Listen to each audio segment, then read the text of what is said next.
Good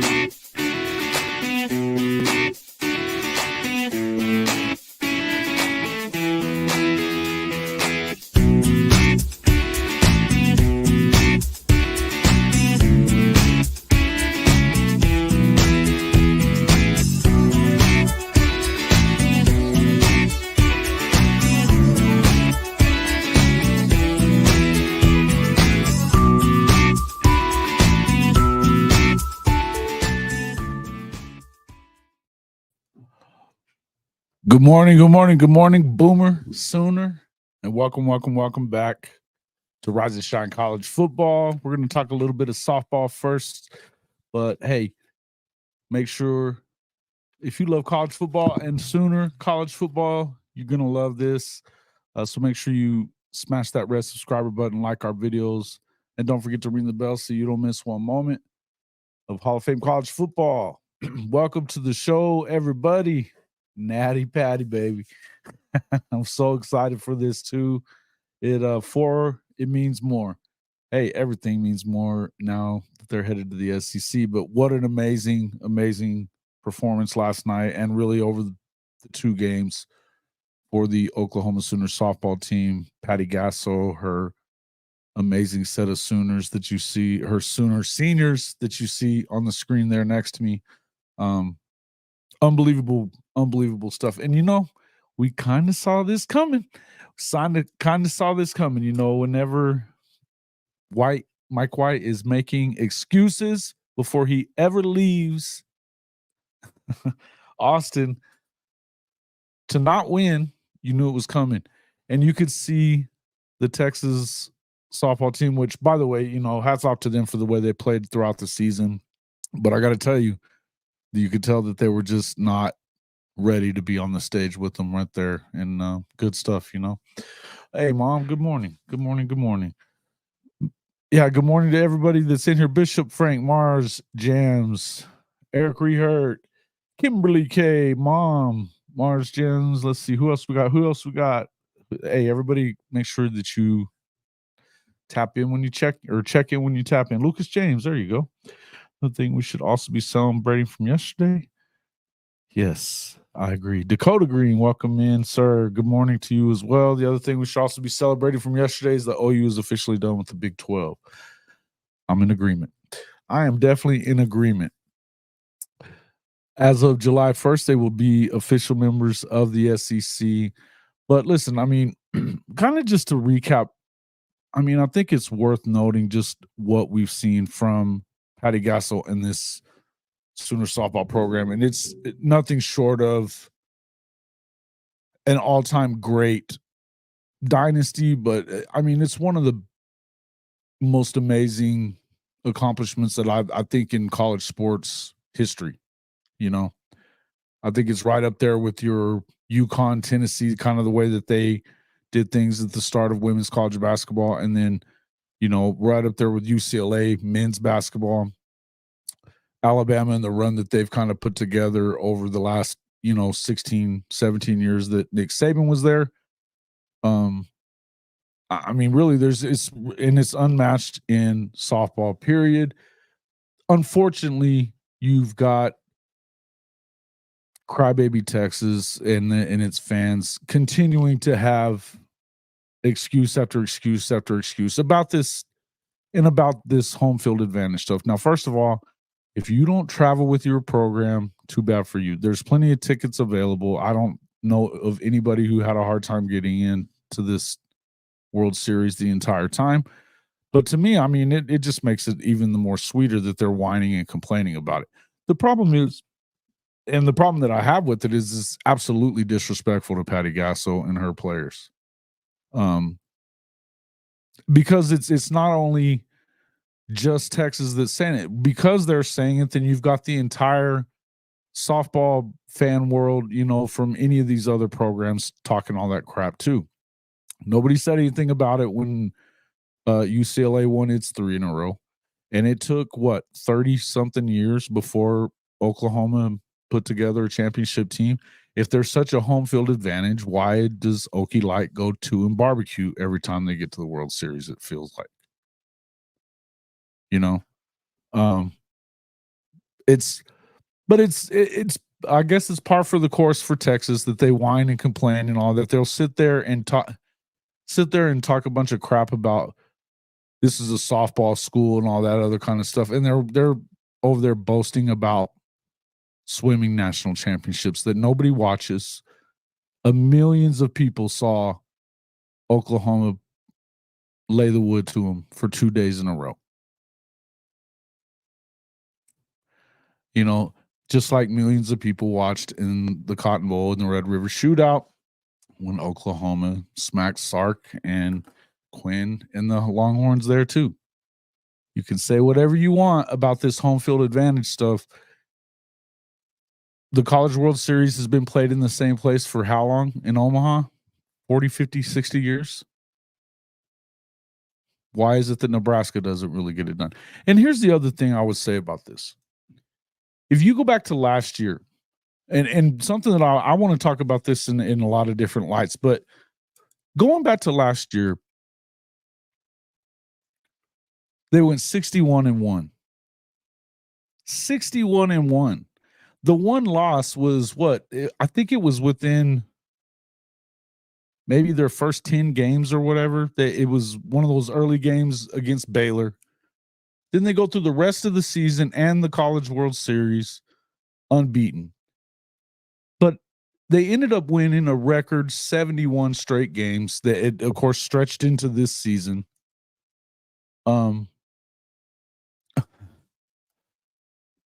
So I don't know. I don't remember exactly how many games it was that they won in this season before they lost that one to Louisiana. But here's what I would say. Out of those 71 straight wins, only 5 of them came in the Women's College World Series at Devon Field at Hall of Fame Stadium. 5 of them. So they dominated everywhere. I seem to remember them going to UCLA early in the year and beating the brakes off of them, run ruling them. Some of the stats that I've heard and have been reading are just insane about this run. 15 losses in the last 4 seasons. 15. That's insane. They've never been shut out in 250 plus games. Never been shut out, never been run ruled. Never. Never had a donut on the freaking scoreboard. Not one time. These are it's almost unfathomable to be able to do something like this in this sport because it's so hard to hit some of these amazing pitchers. I mean, think about it. They had to deal with Kennedy twice last year from Stanford. She's unbelievable. And how easy is it to have an off day? We're talking about a sport that is diamond sports are, if you're the best of the best in diamond sports, you still fail on average 6 or 7 out of 10 plate appearances. You fail to get on base. It's a game of failures, and they don't do it. You know, you can't really. I don't think that we'll understand this for a long time to come. They broke a record, obviously, of 3 in a row that obviously UCLA had that record as well with, and they were tied. So they own that alone. Patty is now tied with Mike Candrea from Arizona for the most championships in history. One more, she would break his record. And I guess the next question is, you've got all these seniors that are on their way out the door, and she said numerous times that this is her best group of seniors ever. This is a group of seniors that only lost 2 games in a row, twice in their entire career. They don't know what it's like. This group of seniors does not know what it's like to lose their last game of any season. Good morning, Stephen G. Thanks for coming in. Hey, thanks there, Shawty. Again, it's just, the Natty is, and this is the thing about it too, is this was Patty talked about it last night. This was the toughest of them, toughest one. Obviously, they didn't have the same. I say that before I say that, Kelly Maxwell, she deserves a lot of credit for going through the stuff that she had to go through from Okie Light fans this year, and still is. They tried to break her down every chance she got, and good for her for becoming most outstanding player in the tournament. Amazing pitching. I mean, she was lights out, nails. But the entire staff came together in that game too, and I was of the opinion that they should have just put her in and let her go. But again, who are we to question Patty ever? Do what you want. A lot of people I know were kind of giving her a hard time about not pitching Kelly in the first game of that semifinal round where they could have knocked out Florida because that would have given them a rest day, blah, blah, blah. And she still pitched the same amount of games that she would have pitched to win this thing. I think that's pretty clear. But, against UCLA, she had an 11 strikeout, 2-hit shutout. She was nails in game 1 of the series. It's an insane amount of the superlatives just kind of keep on coming, right? They just kind of keep on coming. Oh, Nilio, thank you for coming in. Good Friday morning, Mr. Jason and everyone. Thank you, sir. Welcome into the show. We're going to talk some college football here in a few, but we're going over this stuff about this Sooner women's softball team that just, I don't know, man. It blows me away what they were able to do. But again, I think it's absolutely, well, it's pretty disgusting behavior by some of these folks you don't want to give them the credit that they deserve for what they've done because of the field that they play in. The fans in the stands, and there's studies out there. I was reading through some of this stuff last night that even in like Major League Baseball and stuff like that, the home field advantage isn't that big of a deal. I think that the split is somewhere around 55, 56% is what the best teams usually win at home. And I think in college softball, I think it's a little bit less. I mean, there's probably, exceptions everywhere. But none of that helps you pitch, see the ball, hit the ball, field the ball, run.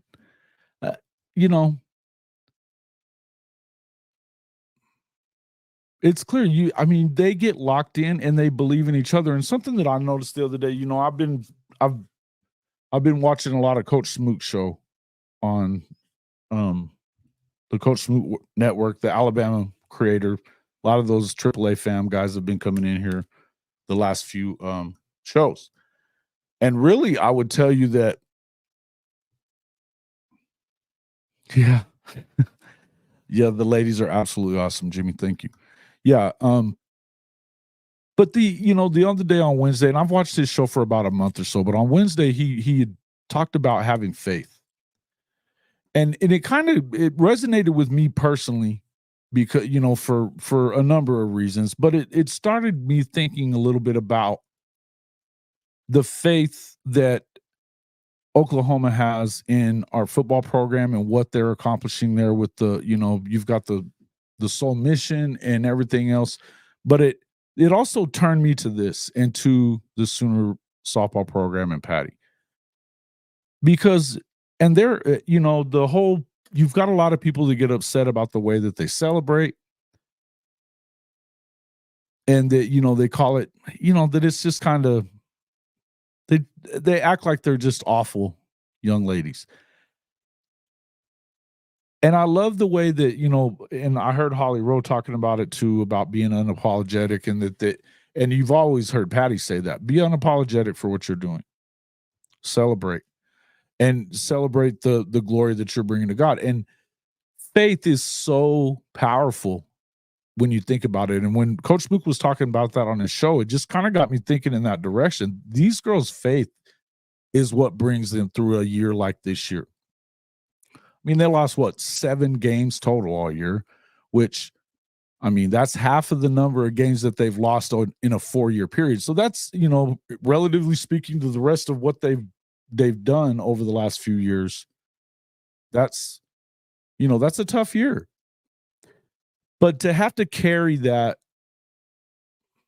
pressure with you and, of winning, and I mean, I guess at some point, I don't know how much pressure, but I would tell you that there's a lot to it. There is a lot of pressure to something like that.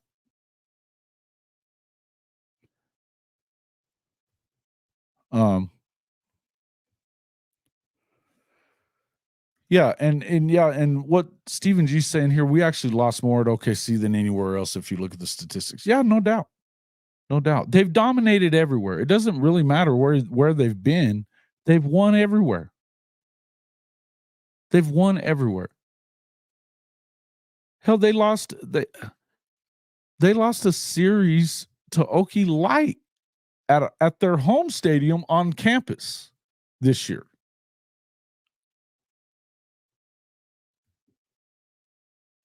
Two out of three.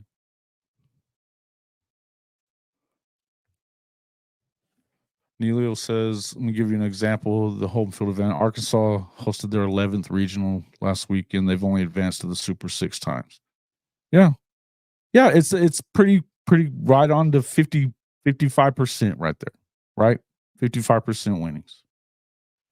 And it is kind of stunning because Arkansas is insane good at baseball. They're one of the top teams in the SEC, one of the top teams in the country every year. Hey, man, yeah, and they've got an opportunity to get to the World Series. And congratulations to them and West Virginia, by the way, for stepping it up, because it's not that often that you see these cold weather programs really kind of getting it together and getting that deep. So that's pretty cool, man. Yeah. But I agree with you. It is that, but it's what I was saying is that these girls, through all of that stuff and through all that pressure that came with it, and especially on these seniors, and something I would say about, they've made such an impression on those young girls. And there's some, I mean, when you start looking at these freshmen that stepped it up big time throughout the course of the year, but really in this World Series, bro, I mean, you could tell they took it on themselves to really want to step in there and deliver on their opportunities, so that they sent this senior class out with another one. They didn't want them to know what it was like to lose. So, I mean, that's all, but it's all faith, and you've heard it. Jada Coleman was talking when she hit that walk-off the other day, because she hadn't really been doing very well. She'd been struggling at the plate. And again, we're talking about a game that you fail 60 or 70% of the time if you're one of the best in the game, which she clearly is. But she was talking about them praying over her. I think it was Burrito that she said, right? Correct me if I'm wrong on that. I don't want to be wrong. And she goes out there and hits one opposite field, which that's a tough to get it out of there. And especially they were throwing it. The exit velocity on that thing, they said it was like 75, 76 miles an hour, which coming off that's elite. It's elite if you get close to 70. She was like 76 miles an hour or something like that. Insane. Right? You saw Brito come through a lot yesterday. And I mean, there were times that you saw all of them kind of struggle, all the seniors. But you had these younger girls that stepped in there and just got it done. They just got it done. Yes, yeah. So I don't take it easy on the enemy. Hey, and nor should you. Hey, you know what? Every chance you get, you should say something. Horns down, by the way. And Mike White, that guy is a moron, though. Thank you to Mike. I should say this. Thank you, Mike White, for being a dumbass and making sure that you said something that you knew was going to get back to the Oklahoma team long before you ever got to town. The more you doubt them, the more they beat on you. That was this group of seniors. And I mean, and a stunning, amazing group of players. Just really, really cool, man. Really cool stuff. Hats off to them. Man, we may never see anything like that again as far as in this sport. I mean, think about that. It's so hard. Like, you think about college football and you don't even, there hasn't been a three-peat in 60, 70 years, 80 years, something like that. Something stupid in the 30s, I think it was. And there's been some insane national champion football programs. I mean, I still feel like Georgia was the best team in the country last year, and they didn't even get in the playoff because, you know, they slipped up one time. And that's how easy it is to not just win three, but it's a little thing can keep you from doing it. We're talking about 4 straight championships. They've never been run ruled. They've never been shut out. They've never had a donut on the scoreboard. Never. 250 games. It's unheard of. Unheard of. So, yeah, hats off to them, man.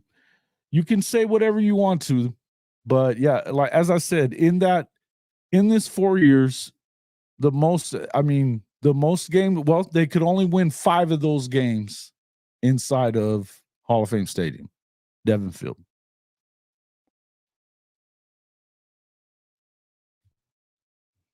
You know, you could only win 5. Or maybe I guess you could, if you got in the losers bracket, which they did a few times, but it's no more than like 6 or 7 or whatever. You know what I mean? I'd have to go back and look exactly what it was, but it's not like they play a large amount of games inside that stadium. And as Stephen G said a minute ago, really, they've had most of those years, they haven't gone through undefeated through the tournament. I mean, last year they did, but the year before that, didn't they lose a couple of games? They lost one early, and then they lost in the semifinal round too, or in the championship round they had lost a game to UCLA a couple years ago, right? Seems like that's right. Yeah. They haven't won a game in the state of Oklahoma since 2014. Yeah, listen. But I'll give Mike White credit for what he's done at Texas, because they weren't really that good until he got there.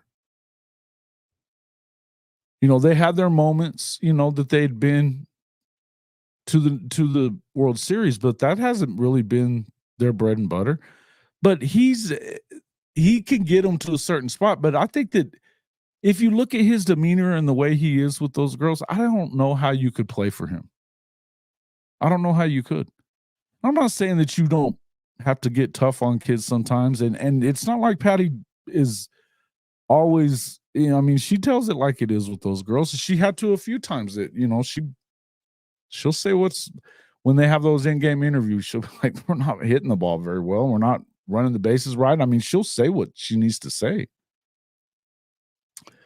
But, you know, it amazes me that guy's still there to not be getting it done, and it's always something with this guy. And you poke the bear, and you know, the bear mauls you, and that's what happened. That's what happened. But yeah, shout out to them though. Shout out to Sooner softball, Patty Gasso, the whole crew, man. It's unbelievable. And Kelly Maxwell, I wanted to finish kind of a little bit on that too. You know, everything that she went through for her to get, she was on another level when she got to the World Series. Unbelievable. Unbelievable. Lights out. That game 1, she got in a couple of jams, but I mean, you know, to go and do what she did against what they won 1-0 against UCLA, they needed her to be that good. They needed her to be that good. Unreal stuff, man. Yeah, I agree. They do. They kind of do. You know, I don't know how you could play for that guy. He's a douchebag. You know, I just can't even imagine it. And you know, when he was blaming that girl for him pointing at the bag and her stopping at third, and he was saying that he was sending her home, and he yelled at her and all that stuff in the dugout and everything. Bro, it's a pretty universal sign to go home. You know, to wind up your arm. It's pretty universal. You know, so it seemed like, but then the base running error on them yesterday, you tell it took the air right out of them, and poor her, you know, to make that mistake in that situation. You cannot afford to make mistakes. They made them in both games. They chased Kelly. What Kelly was really good at in that game was making them chase balls, you know. Yeah, man. Wake up in the SEC. It's in Tulsa. They're having it. I know they're having it in Norman on July 1st as well. So they're going to go into Tulsa. I'm definitely going to be there for that. That's the plan anyway. Folks, if you are looking to get your Sooner 4-Peat gear, make sure you jump onto our Fanatics partner website. It's hofmedia.us/fanatics. If you order today, I know in the next 20 hours or something, it's 24-hour sale that they've got, but you'll get free shipping on everything. And there's multiple discounts on some of that stuff. So if you just use our link, it definitely helps the show, but you'll get better deals on your gear if you want to get some Sooner gear as well. So yeah. Hey, Eric, thanks a lot for that super chat. Appreciate that a lot. Yeah, they're having the event. And that's awesome, man, that they're having it everywhere.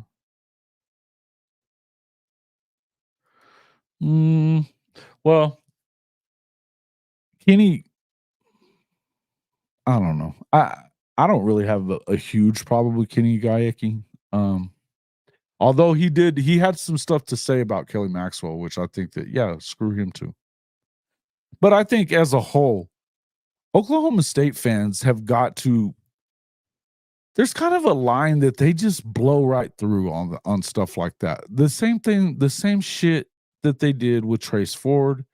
I mean, you even had idiot Doug Gottlieb running his mouth about Trace Ford leaving.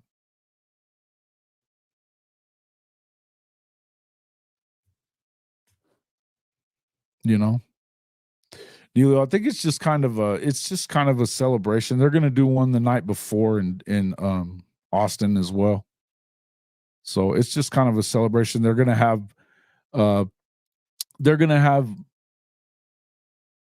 certain members of the media that are, you know, part of ESPN or whatever that are going to be there. So Dvorak will be there and a couple of other people that for, you know, it's just a SEC celebration. They're going to come in, you know, it's just going to be kind of a party type of deal, and welcome them into the conference. I guess they're doing it the night before though in Austin. So yeah. But anyway, yeah, I mean, look, man, in the end, that's what I saw somebody on there the other day and this woman on Twitter, I hate Twitter so bad, but she said something to the effect of, first off, she said that she was trash, you know, that she pitched that her pitching was embarrassing. And this was the day that she had the 2-hit shutout with 11 strikeouts against UCLA, and said that it was embarrassing. But then later in the exact same tweet said that they would have had such an amazing 1-2 punch had she stayed at Oklahoma State.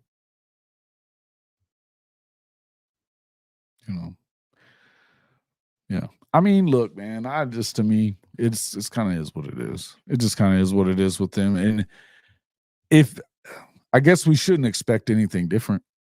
They're assholes. Both places. Both places. It is what it is. They're assholes. Oh, yeah. OU SEC merch will launch during that celebration. That's dope. Definitely going to be getting some of that.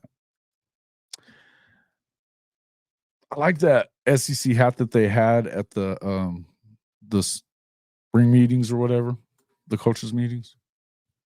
Those are pretty cool. But I'm never going to be that guy yelling SEC, SEC. Not happening. I don't give a shit about anybody in the SEC any more than I cared about the ones in the Big 12. So it is what it is. I was kind of surprised that you didn't see Sankey show up there for the World Series last night, though. And no Yormark either. But that didn't surprise me so much. I didn't see Brett Yormark there, though. Switzer and the Schooner are going to be in Tulsa. That's cool.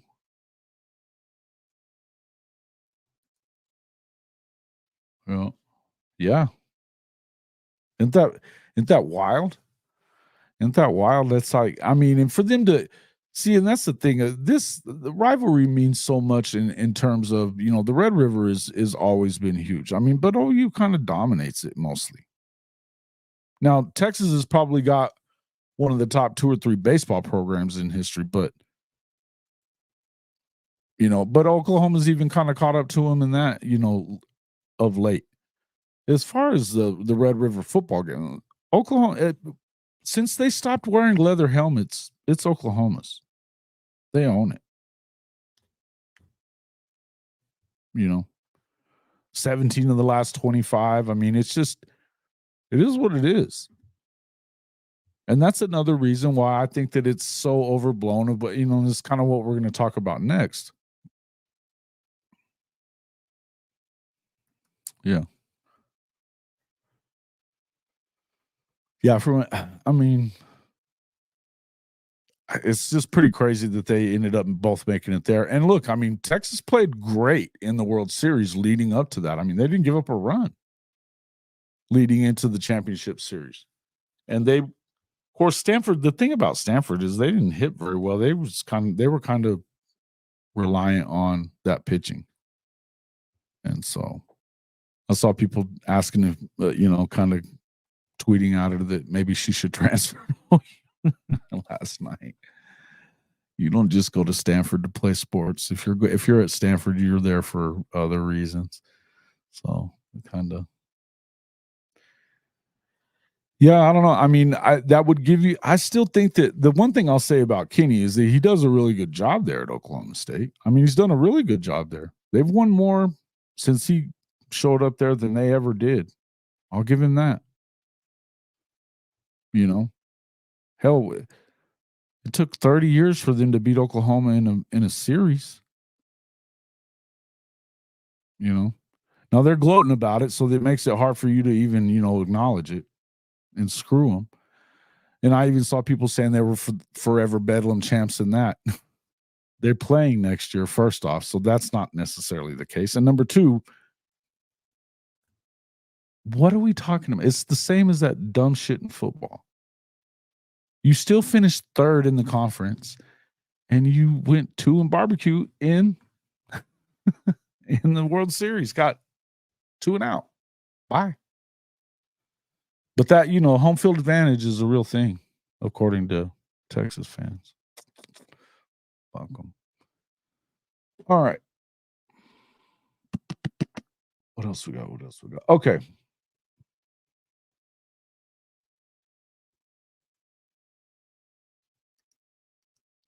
She's from Kansas. Mm-hmm. Really? That's kind of surprising. Little steam, huh? This is good news. They should win the Big 12. They should. There's no excuse. Same reason there's really not an excuse for them to not win it in football, but I don't expect it there. I'm telling you, man, watch them. I think they don't finish higher than 5th this year. I don't see them doing it. I think they'd be better off without Alan Bowman. But I don't know. I just think that it's when you put expectations, I just don't see it, man. And I was watching one of Cody's videos, and he was talking about that they're going to be throwing it more this year, and it's like that they're not going to give the ball to Ollie as much. And I was like, that's when you were losing last year. Was he got like 19 carries in the first 3 games total.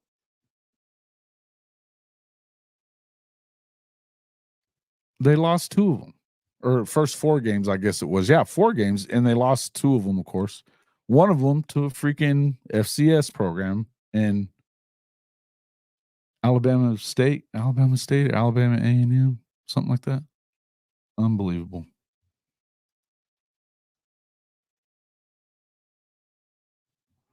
Yeah, they gag, bro. Like, so your dad and most of your family is either OSU, they went to OSU or they're fans of OSU? Oh, that sucks to go to the house divided stuff. That sucks. Eesh. Then somehow you figured it out though, man. Good for you. Yeah, he's not going to do anything. Hey, listen, and Ollie is that. I mean, he needs the rock. They don't want to overuse him, is what Cody said. They don't want to overuse him, and they want him to. What are you even talking about? What are you even talking about? Because here's the thing, Alan Bowman sucks at throwing the ball. He's just not good. He hasn't been good in the 15 years he's been in college.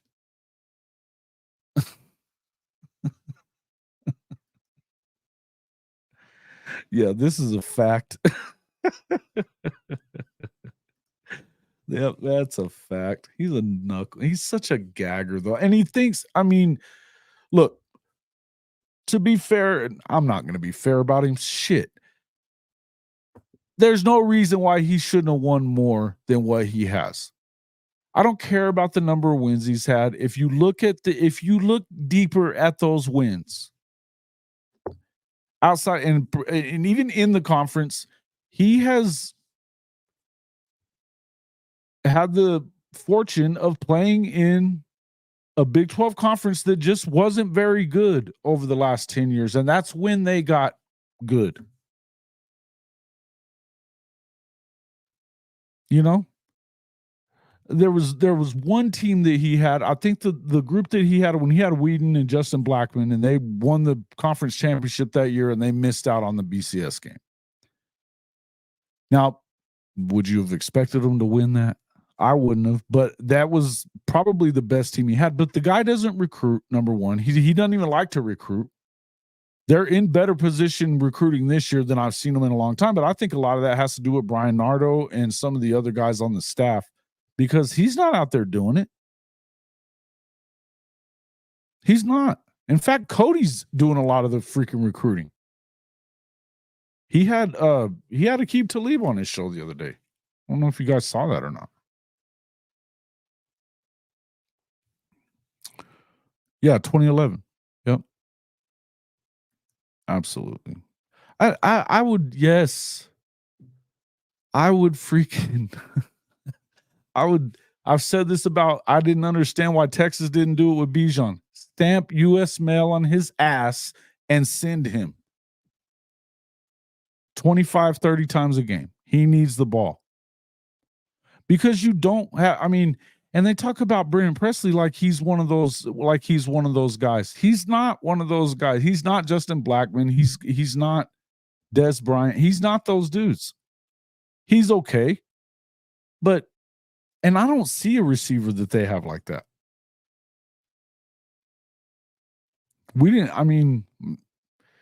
Oklahoma should have beat the shit out of them last year. Sooner from SoCal. Thanks for coming in, man. Lost to Iowa State. Yeah, they lost to Iowa State. They lost to Alabama State, Alabama A&M, whatever it is that. Yeah, and they only had, I think, 2 wins on the season, and they won in Stillwater.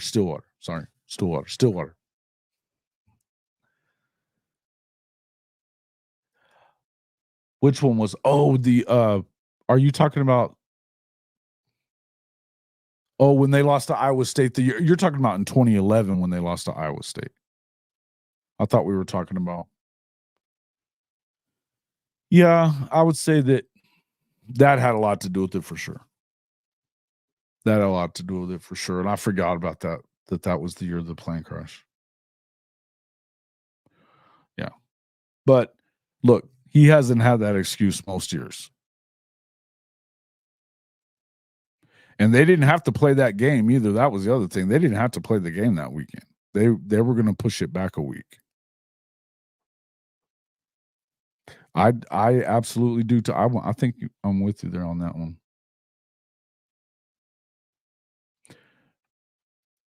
No. I'll tell you why. Because first off, if Oklahoma's on you, no, you're not going to go there. They could do better. I mean, I really think that they could do a better job. I think Brian Nardo recruits pretty well. I know that Cody, he does a good job scouting those guys. He's a part of that company with Boogie Johnson's dad, who's at Houston now. You know, Stephon Boogie Johnson. He was that receiver that was at Okie like 2 years ago. But they're holding events and doing like recruiting stuff, and it sounds like I don't know how many of you guys remember Reggie McNeil that played at A&M, the quarterback. He was at the same time as Vince was at Texas, and he was pretty good. But apparently his son may be going to Oklahoma State. And I don't know. I think he's a receiver, though. I don't think he's going to play quarterback. But, yeah. I don't think it is. And here's the thing. I think it could. And that's the thing, is there's really not an excuse for Gundy not doing it. When he got the job is when Boone Pickens started spending all that money, got on the facilities and all. And they have top level facilities compared to everybody in the country. They are up there with anyone in the country, including Oklahoma, when it comes to facilities. And we're talking about every sport, by the way. Their softball stadium, up until they finished building Love's Field, was easily good. I think we did. Yeah. Yeah. Uh-huh. Hey, that dude was a stud, man. He was an absolute stud. He was a little inconsistent at times, but he was good, though. But they weren't that good at that point, right? Wasn't Sherman coaching there at that time? Was it him, or I think it was him.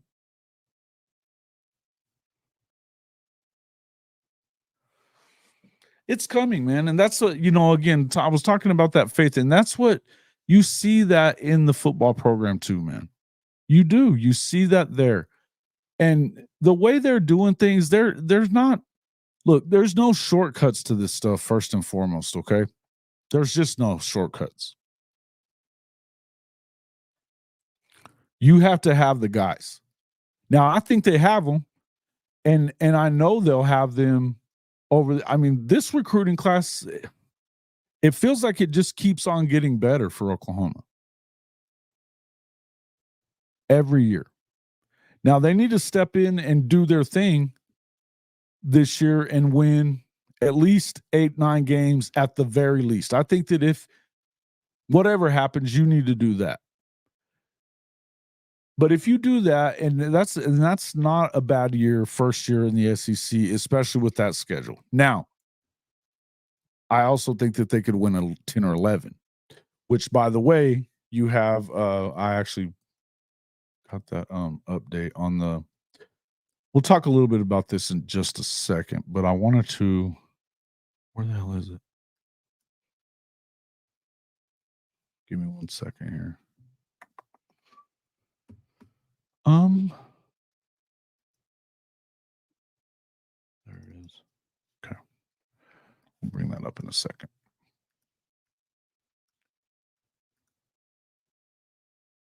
Yeah. Yeah. And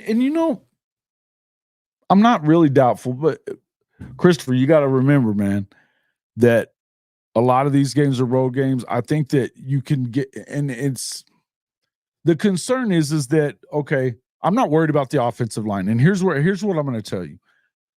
A lot of these narratives are what they are.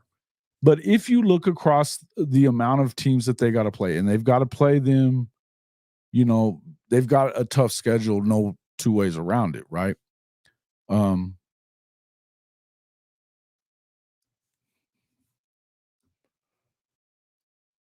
Okay.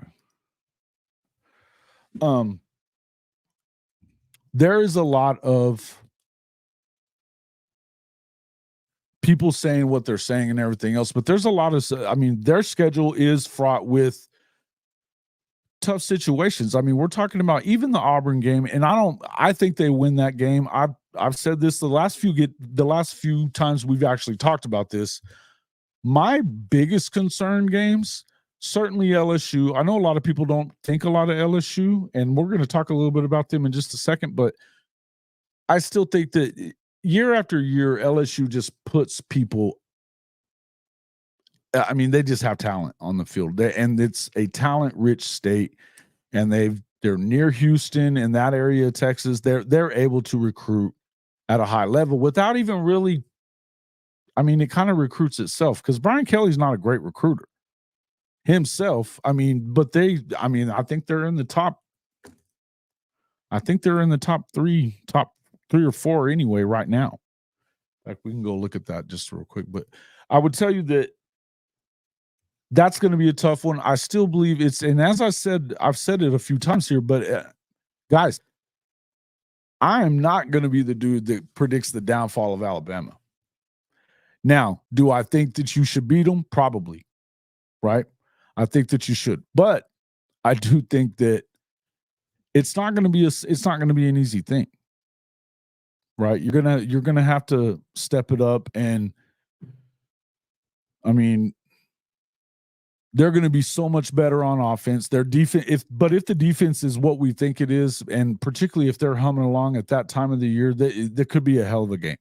But that's more of that game, and even Tennessee. It's your first SEC game. I know that they know Heupel very well, but bottom line is what kind of nerves do you have? How have they worked out whatever little kinks they had in the first 3 games? I think it's a tough game, and I think that Tennessee is going to be really good. Hey, man, thank you. Hit the damn like button if you're an OU fan. I like it. Thanks for the super chat there. Stink ass cat, welcome to the show, sir. Hey, thank you, Rob. Appreciate that. Yeah, man, it is. They are freaky. They're just really athletic, man. They're just athletic. And one of the guys the guy from their ESPN affiliate there in Baton Rouge, Matt Mayako or something like that. I'm going to look him up here in just a second, but because there's some stuff that he was saying about Oklahoma, and then he was really giving it to Alabama yesterday. I am for SEC trash talk. I'm all good with all that.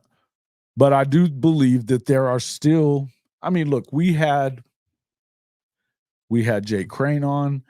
He didn't really go in on OU here, but he kind of has on their show on Crane and Company. Obviously, we had, you guys got a little pissy at Blake Ruffino because he doesn't think, and look, he's another LSU guy. And LSU fans, it doesn't appear, have a lot of respect for OU. To that end, I think that a lot of it is kind of what Josh Pate said on Crane and Company, was that you have a bunch of these people that are hoping that Oklahoma isn't what they could be, and that they're going to come in and we're going to teach them a lesson, even though your program isn't going to teach them shit. But to the point that they're making is, even on the quote bad teams in the league, aside from probably Vandy, and I'm not going to give much love to Mizzou, I'm not. But even the lower end teams are going to have 3 or 4 or 5 guys that are NFL guys in the SEC. They are. So it's the fact that you have to go up against those guys week after week. And it's one of those times that you end up going in. Hey, man, thank you, Coach Ricks. I appreciate that. Thought I'd show some love today. Boomer 30 for 30 coming for this 4P. Hey, man, I'm excited about that. It's so awesome, man. Fantastic deal for them. But again, and I don't want to, I don't want you guys to think that I'm not high on Oklahoma, because I am. I believe that I think that the worst could be 8 games. But I don't, and the only thing I'm trying to say is, even if that happened, I don't think it's that bad. You know what I mean? I wouldn't call that total failure. I think it just kind of depends on how it goes. If you're in a lot of games though, and you get knocked off in a couple of road games or something like that, again, what I was getting at is, I'm more concerned about Tennessee and Alabama than I am Ole Miss or Missouri.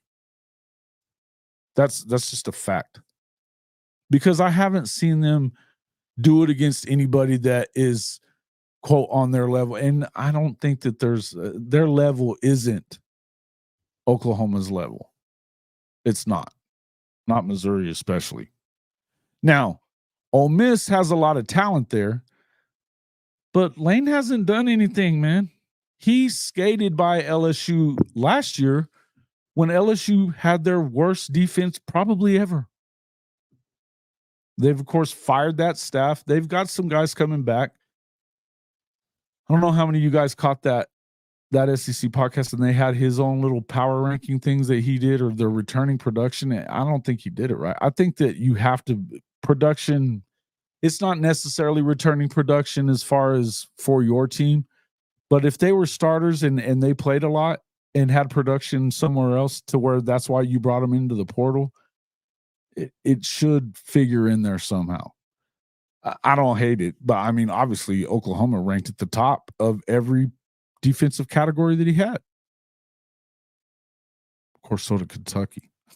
I don't understand it, but anyway, and that's the thing. It absolutely should be the best defense we've seen in a very, very long time, Jimmy. Absolutely. I agree with you. Coach Ricks, man, thank you. It's awesome, isn't it? Isn't that cool?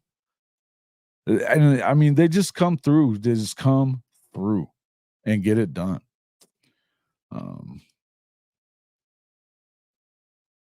Yeah. See, but that I don't believe. That I don't believe. And I think that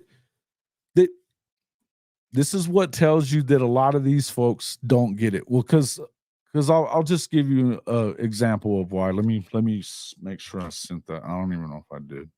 Let me pull it up.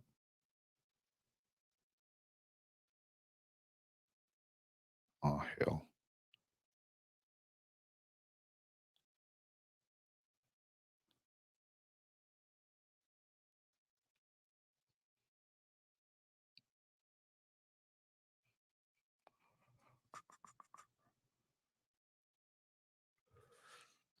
Even process the crap. Give me 1 second. In fact, let me put that.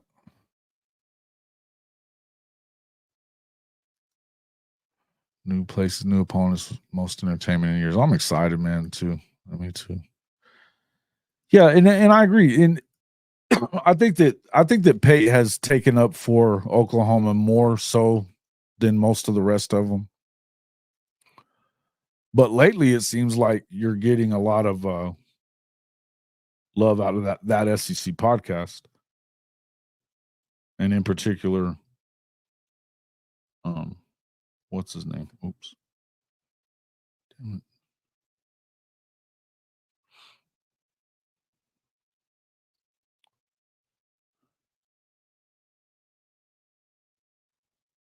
Missouri. Oh, damn it.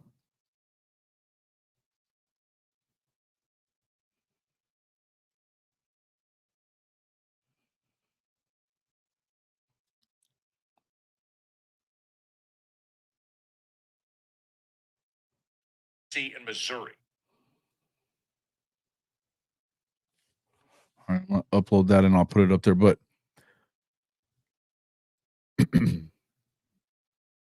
and Matt's from he's from that ESPN, whatever it is, one. And I think that's what they're probably talking about on Ty's show right now, right? I didn't realize they were going this morning, or else I probably wouldn't have tried to go opposite, tying those guys. And hell, Coach Smook and them are going too. Let's see where. But I would imagine, that's what they're probably talking about, because this same guy, I mean, he went. Yeah, I don't know if you noticed that you had, that kid flip from SMU, the quarterback from Duncanville.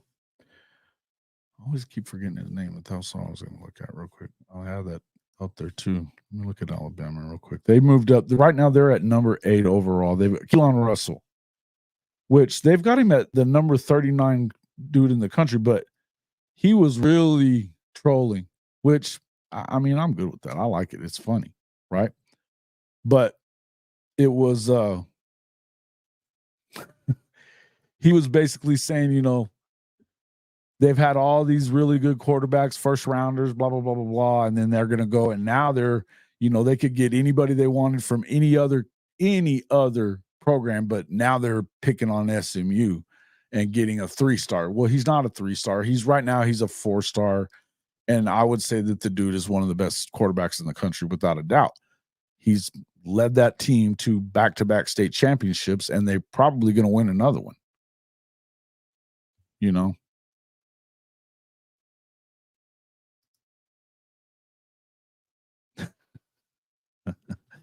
He doesn't barely tolerate you guys. He loves most of you guys. He loves most. Now, when you start fucking with him about Notre Dame, yeah, he gets a little pissy. But, man, we've known each other for a long time. I'll tell you a little story about Coach.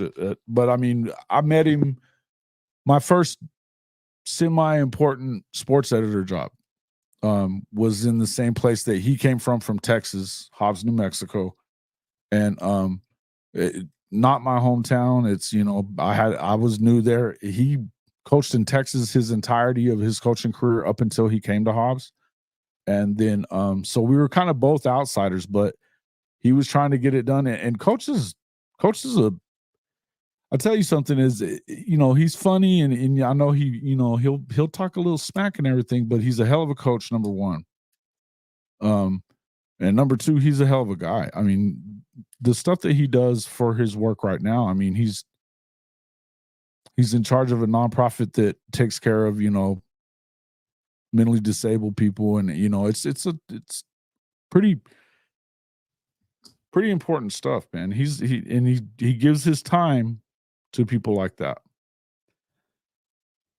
And he is able to get stuff done. And for what he did, Hobbs is not what you would know as a football town. They're a basketball town for sure, but it's a tough place to win. In fact, I mean, where I played at the same place that Landry Jones played in high school, and 32 state championships there, right? And even though they've been the biggest school in the state of New Mexico, they never win. They never win state. In fact, Artesia kicked their ass all the time. More times than not, anyway. I mean, once every 10 years they might get you, but so it was a tough place for him to go, and they didn't have this kind of strength to kind of run the things that he liked to run either, nor did they have the athletes that he had at Dallas Skyline. So it was a tough transition for him, but he had it turned around. He had built facilities that they probably would have never done. And really, coaches throughout the state of New Mexico kind of changed a lot of the way they were doing things back then. They didn't have any fields that were turf or anything like that. I mean, no indoor practice facility. They didn't, at the colleges like UNM and New Mexico State, didn't have as nice of an indoor practice facility as what he got donated in Hobbs. Of course, Hobbs is, it's an oil country. But anyway, he's a freaking old grumpy coach, man. Come on, man. It's kind of how it is. He gets pissy at me too, and he used to get pissy at me back then too, because when they lost, I was a young writer, man. I I'd kind of poke at it about. I mean, because it was tough, but it was hard. It was kind of the reason we got so tight was because we were kind of both in. It could be a vicious town a little bit when it comes to that kind of stuff. And me coming from Artesia and all that kind of stuff, and there's a little bit of I mean, it's like 80 miles from here, but they play each other and everything. And if you're not a Hobbs guy, and I replaced the guy that went to school in Hobbs and all that kind of stuff, and they just did not like me very much at first. So it was kind of tough, man. But we got to be pretty tight that way, and we've stayed close over the years. Yeah, coach is cool. But he doesn't hate Oklahoma as much as you think he does anyway. He loves Coach Venables. Loves Coach Venables. He also had a lot of respect for Mac. He liked Stoops, but I mean, he's a Notre Dame fan. But so he doesn't like either Texas or Oklahoma. But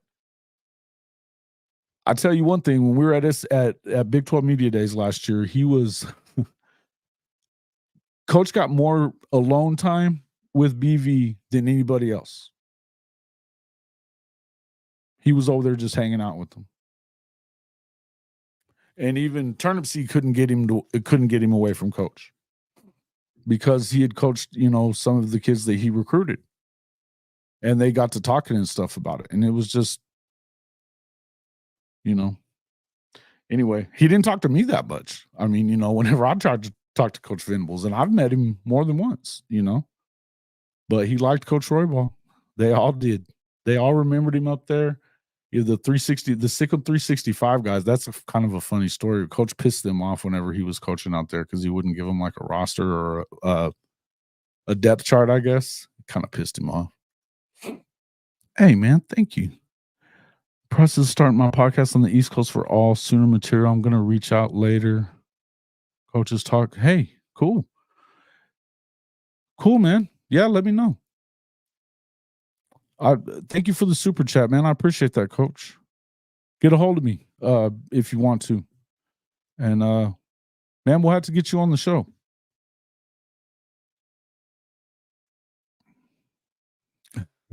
Yeah. Look, and I mean, I get it that I mean, Hank gives him shit all the time. That's what Hank does. But he likes you guys. I'm just letting you know.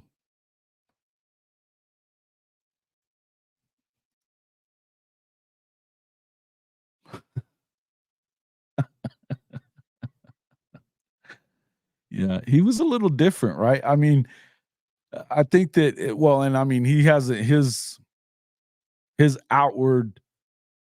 Coach Venables outwardly is still, he'll get wound up like he always did, but I think he's definitely changed a lot as far as, him finding his faith and stuff had a lot to do with that, I think. But yeah, because whenever I met him, the few times that I met him before he went to Clemson, yeah, he's wild, man. Wild. Yeah. To piss people off. I get it. I don't think that he dislikes it so much. I mean, he's just a fan of Notre Dame, though, and I don't know. I think that I don't know, man. I think he likes to turn the screws to you a little bit too, but he loves Coach Venables. I'll tell you that much. He has nothing but respect for him, and so yeah, I was just trying to kind of answer that question, but yeah, I didn't even get to finish watching that. I started watching it the other day, and then I got going with. I mean, I've been kind of busy with some other stuff, but I didn't get to finish watching it, but that was a little wild, right? So you had Joe C's son and one of Stoops' other boys, and then it was his two boys. They both played at Clemson, right?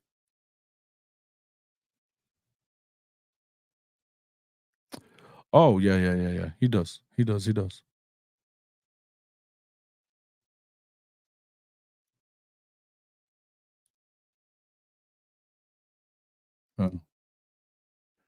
Yeah, no, he's not like that anymore.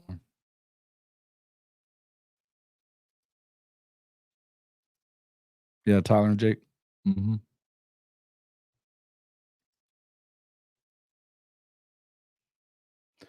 Yeah, man. Anyway, like I said, and I think a lot of he always. I think as far as like the Big 12 guys went and stuff like that, and like so I think he was pretty tight with the TCU folks because he was in Dallas for and around Dallas so much, you know. Because I believe so he was head coach at Wichita Falls Rider for a while. He had been defensive coordinator for sure at Wichita Falls Rider, and then he was also, I think he was the secondary coach, and then later, like maybe the DC at oh damn it, what's that college? That small school that he was at, but they were pretty good. But I mean, they coached up. Damn, what's that his name? The Allen Trophy kid at Wichita Falls, and Neilio, you'll tell me right now. Yes, he was the head coach at Skyline. Now that's a cool story. Now one of them though, he was DC at Waxahachie as well, and when he was there, he sent a lot of guys both places. The guys that played for them, they went to Texas, they went to Oklahoma, but he sent a number. He sent guys all over the country to pretty much every place that you could think of. Yeah, Sonny. Mm-hmm. And he loves Coach Sonny, and he loved his dad. And you know what? I'll give you. Spike Dykes was a cool guy, man. He was a cool guy. And Sonny's a good coach. I think that Sonny doesn't get enough credit for what the kind of coach that he is, right? The Cal, and I mean, coaching at Cal, that would be. I mean, you can make mistakes in the jobs that you take, for sure.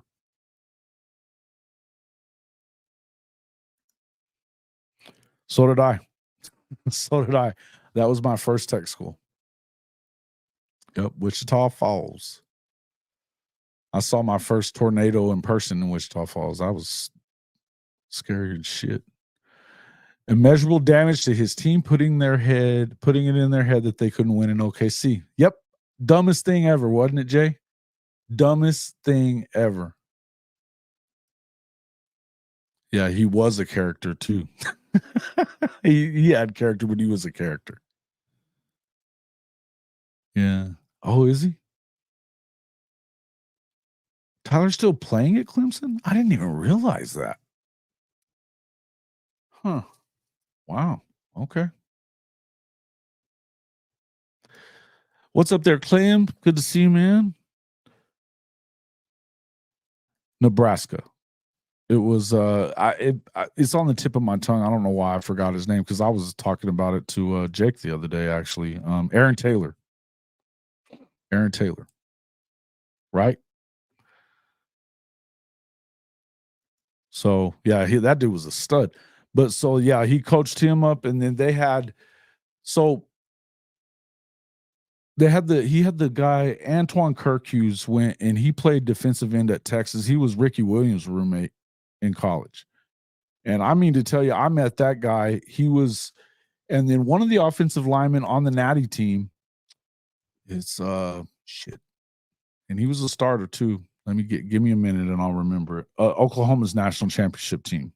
One of their offensive linemen coached with Coach here in Hobbs.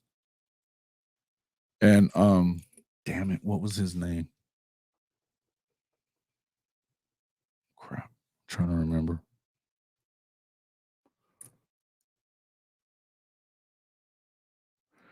I don't know. We're gonna find out. They've got a receiver now, and this is year 2 with Little Riley. If they can't get something going offensively, I don't want to hear about it being the quarterback's fault. I'm about sick of that crap. Bubba Bertram. That sounds like a name that he coached too. I think the game might have evolved past him too. But the portal stuff isn't going to change either because it doesn't sound to me they have all the rules as far as the NCAA is concerned. There's no rules for the portal. You can go in it as many times as you want and play immediately. No restrictions.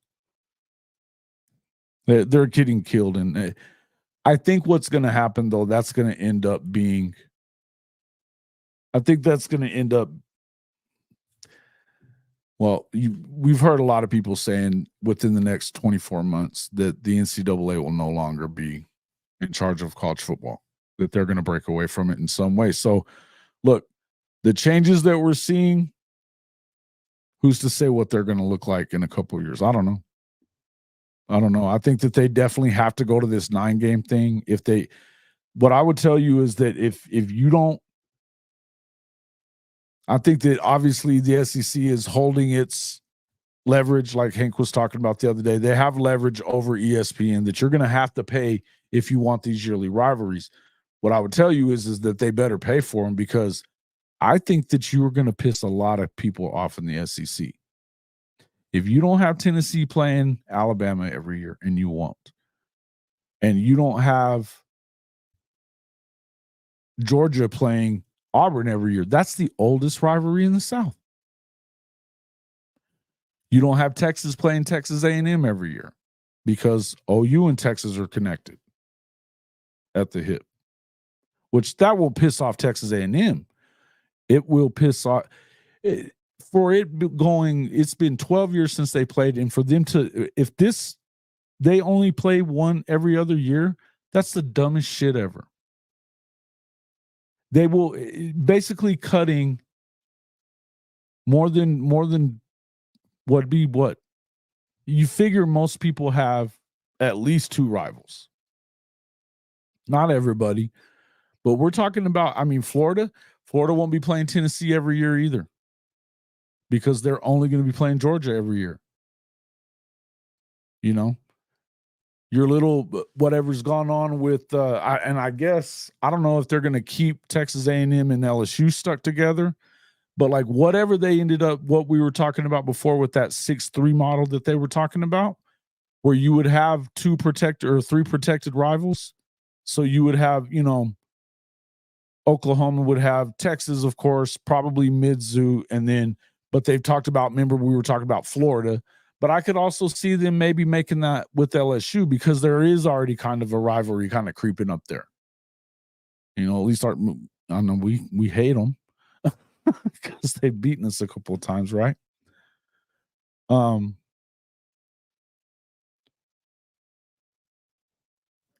And see, this is what Coach Rich, I think you're out. We've talked about this a lot too. I would tell you that when it comes to, it coincided with him leaving, them kind of falling apart.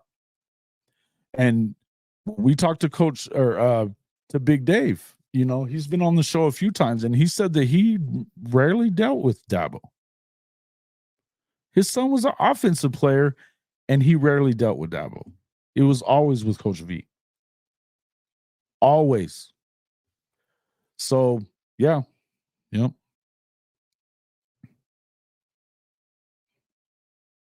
Mm-hmm.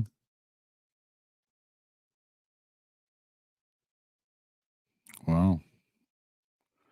Well, and his health hasn't been very good either. They said he had that heart condition that he didn't even know about when he played at K-State. That's why they were dumping water on him. He could have probably died on the field with that little heart condition.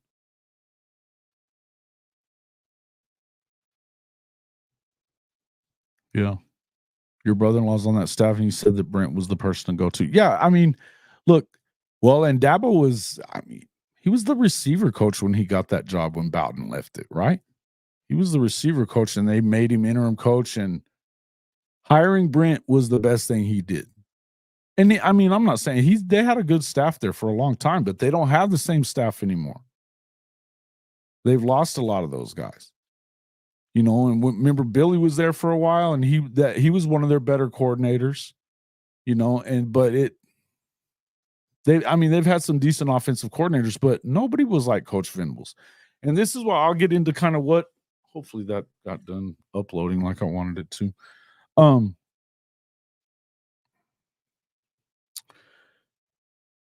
What this guy had been saying, Matt, what's his name from LSU? Let's see where he's at real quick. Go to the history here.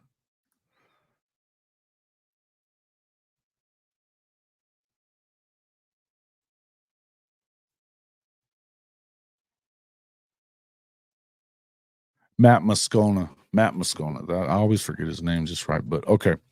So here's what he was saying. Let me upload that shit.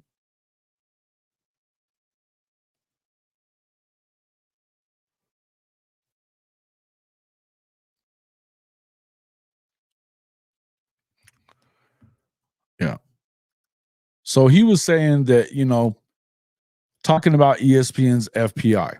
And then I have the FPI from the college football professor guy, which he's going to get with us at the end of the month for his power rankings. And we're going to kind of, but I want to kind of go to what he was kind of talking about. But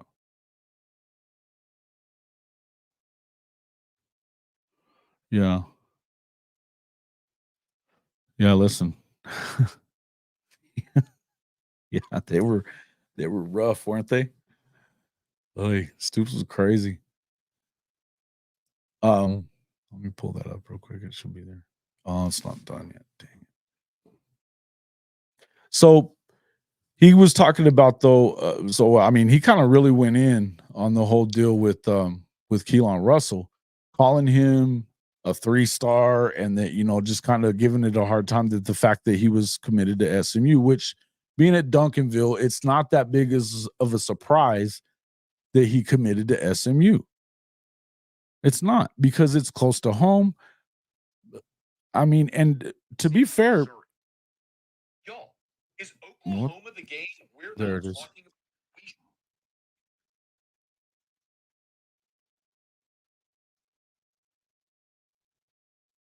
Where the hell is that coming from?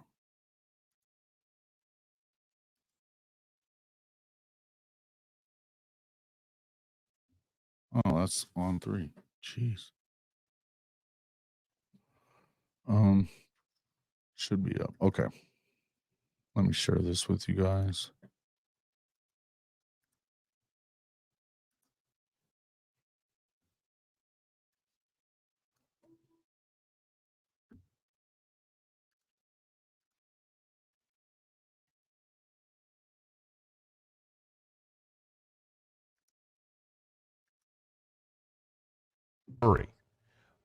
Y'all, is Oklahoma the game we're not talking about that we should be talking more about? Did y'all hear that? Give me a 1 if you did. I mean, odds makers have Oklahoma's over-under at 7.5. So Vegas thinks Oklahoma is either 8-4, 7-5, which feels right. I mean, I look at Oklahoma. Their quarterback, Oklahoma won 10 games last year in year 2 under Brent Venables. They had a nice bounce back, but in large part because of Dylan Gabriel at quarterback. But Gabriel entered the portal. He's at Oregon now. So former 5-star Jackson Arnold is their quarterback. He's the only returning quarterback, by the way, from last year. He's a true sophomore, had 69 pass attempts last year, 4 touchdowns, 3 picks, basically mop-up duty. That's their quarterback. True sophomore with no experience. Their OC, remember who Oklahoma's OC was last year? Do you remember? All right. So now he's kind of going in on him a little bit there and talking about the fact that they are not thinking of Oklahoma so much as one of their key games according to FPI. But I can't play a ton of it because I don't want to get a copyright strike or anything like that. But essentially what he's talking about is that why should we be thinking of Oklahoma? And he's more or less saying that he doesn't think a whole lot of them. He doesn't think the defense was ranked 77th in total defense overall, 40th in scoring defense. If you'll remember, a lot of that had to do with a lot of depth. Now, do they have to put it together to do it? Yes. Do I think that they've got the right amount of competitive depth? And particularly when you've got a lot of these true sophomores / redshirt freshman guys that are going to get a lot of time. You're going to see Jacoby Johnson. Jacoby Johnson looks like he's that guy. You're going to see more Kendall Dobie. I think you're going to see the depth that they have in the secondary is huge. The depth that they have across that defensive line is really good. Now, we're going to find out. But essentially what he's getting at, it's the same stuff that you're hearing from everybody else, right? No experience. Jackson Arnold, he's not as good as Dylan Gabriel. I find that to be, I'm getting to where I'm finding that to be a funny narrative. Okay. I'm getting to where I'm finding that to be a funny narrative, because when you think about it, the guy there's a reason that he left. And now, of course, he talked about, I think it was his family or whatever, that they talked about Dylan staying or leaving because he felt like he was worried that Jackson would leave if he stayed. But of course, that's what they're going to say, because they weren't just going to hand him the job. And we all know what his limitations were. Now, do I think that he's suited to play at Oregon and they will be better for him being there? But I also believe that you learned what you could learn if you're Jackson Arnold from him, and you have higher floor, way higher ceiling when it comes to athleticism and what he's done. And you could think of what Venables said about Jackson at SEC meetings as coach speak, because of course, what's he going to say? No, he sucks. But what did we see in the spring game? We saw him making right decisions under pressure, not throwing interceptions, not even having a bunch of, the incompletions he had. He threw the ball away, which is what you want to see a young guy do, not try to force stuff that's going to get intercepted. But what I think it's so easy to look at a certain stat like total defense. Total defense is a nothing stat these days. It's fucking yardage. It has nothing to do with scoring. It's yardage. How much do you give up in yardage? I don't really care how much you give up if you're not giving up points, which they were very good at last year. They were number one, or they were in the top 10 in inside the red zone. They would give up some in between the 30s, but they weren't giving up anything after that until they started having the injuries. When Danny went out, look, we know how hard it is to be a linebacker in this system. We know how hard it is to be a linebacker in this system. Look at Jaron Kanak. He's had a rough time.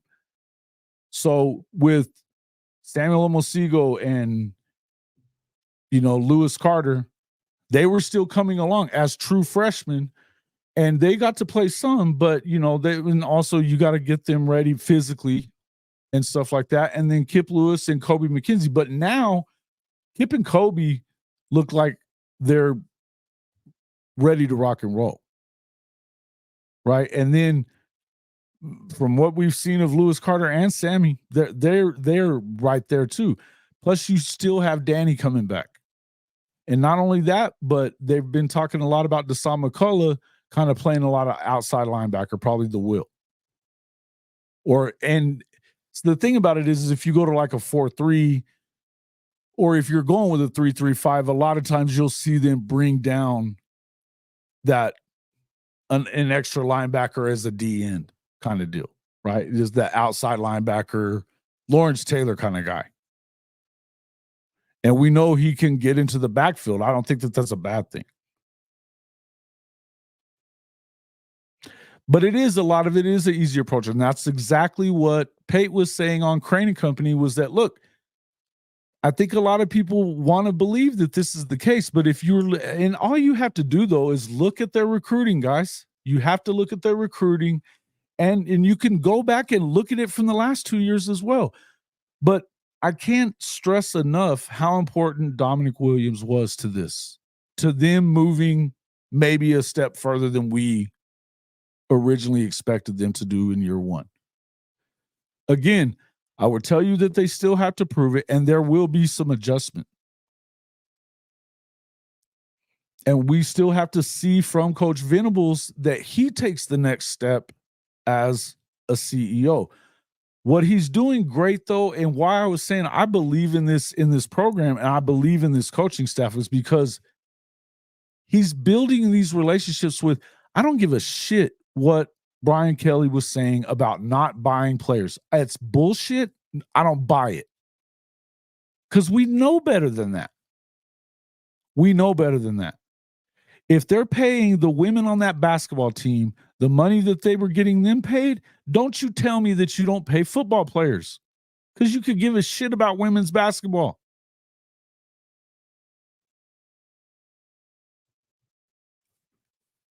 Don't give me that crap. But of course, you know, and Matt has been, he had a video where he absolutely took up for Brian Kelly on that stuff and said that that was the case and that no, they shouldn't do this and blah, blah, blah, blah, blah. And that he was saying, and basically was saying that they offered him 1.5 million or whatever the number was, somewhere in that range, to Dominic Williams. And I don't believe that that's the case. I don't know that I give a shit. But if that's the case, then they got that, you know, for sure that they got that offer at Texas. You know they did. He got that same offer pretty much everywhere. And even at Missouri, Missouri's got some benefactor guy right now that is willing to pay that kind of money. Particularly on the D line where you know you have to be good. You know you have to be good there. And you're going to tell me that Texas, after losing Sweat and Murphy, oh no, we're not going to pay that. That's too much. Shut up, Ketchum. Don't lie. You guys are lying through your teeth. I don't buy it, not even a little bit. Now, I don't know what the number is. It doesn't even matter to me. To me, though, there's the reason that he chose Oklahoma is because of the relationship that he built with Bates and Venables. And that, you know, there was a pretty slick move, them offering his brother. He's young. It's early to do such a thing. But, I mean, in view of the fact that you see what Dominic Williams is as an athlete, it's not that big a deal. I mean, you can see it. He's probably going to be pretty damn good. Nobody else had done that yet, though. But he built a relationship with them, with their mother. And even with that, I mean, obviously that representative of his, he was trying to squeeze whatever money he could. And I do believe that he went around to all of them, including USC, and asked them if they were going to go higher than that. And he was doing his job, by the way, to do that.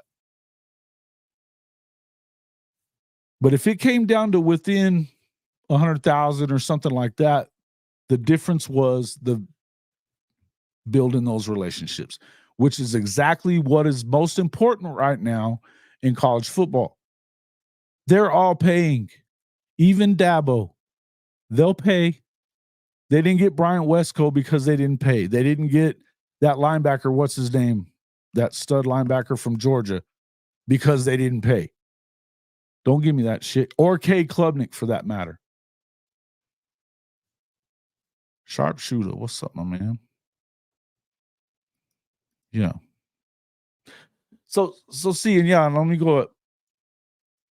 Tackles for loss means something that, yeah, they're. Yes. And this is something that is, and I posted this up there before. I think I've had it up here before, but I can definitely do it again. But Coach V has said it, you know, Stoya said something about not getting certain guys during one of those, I'm pretty sure it was Stoya, about not landing this guy or that guy in the first the portal opening, right? And he was saying, no, what do you mean we didn't get him? We are very intentional about who we offer. We don't just cast a wide net out into the ocean and see what we get. That's his exact words. We know who we want and what we want. Because his main objective is to protect, and we've talked about this a lot on this channel. His main thing is he is not going to jeopardize the culture that he is building in that locker room, which is another reason that I don't believe that he went in there and blew the bank up. Now, I don't know that Dominic Williams didn't get more money than anybody else has right now, and probably rightfully so. We're talking about a D-line guy that was a freshman All-American and was very sought after. And they like him. So, but if that's the case, what I would tell you is this. The rest of those defensive linemen knew about it.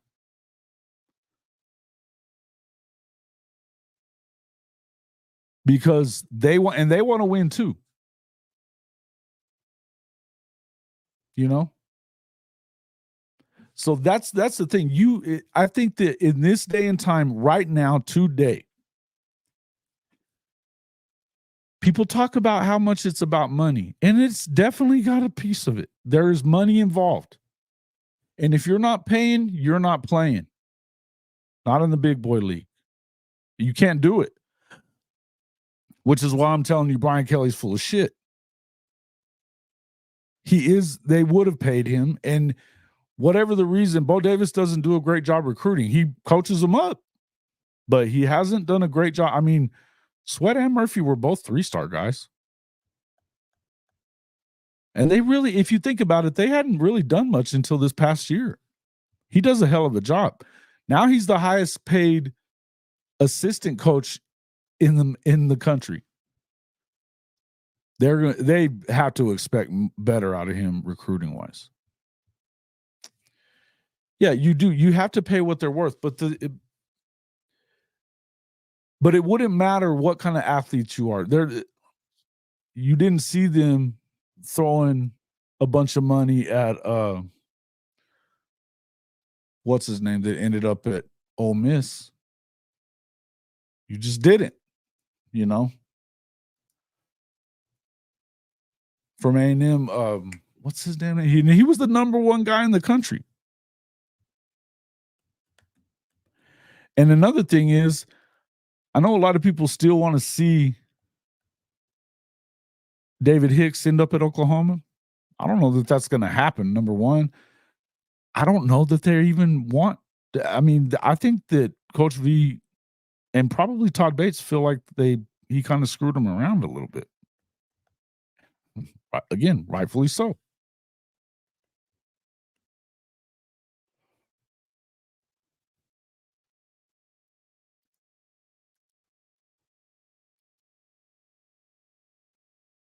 Our top 3 hated teams are Texas, Okie Light, and Mizzou. Man, we don't like Mizzou lately.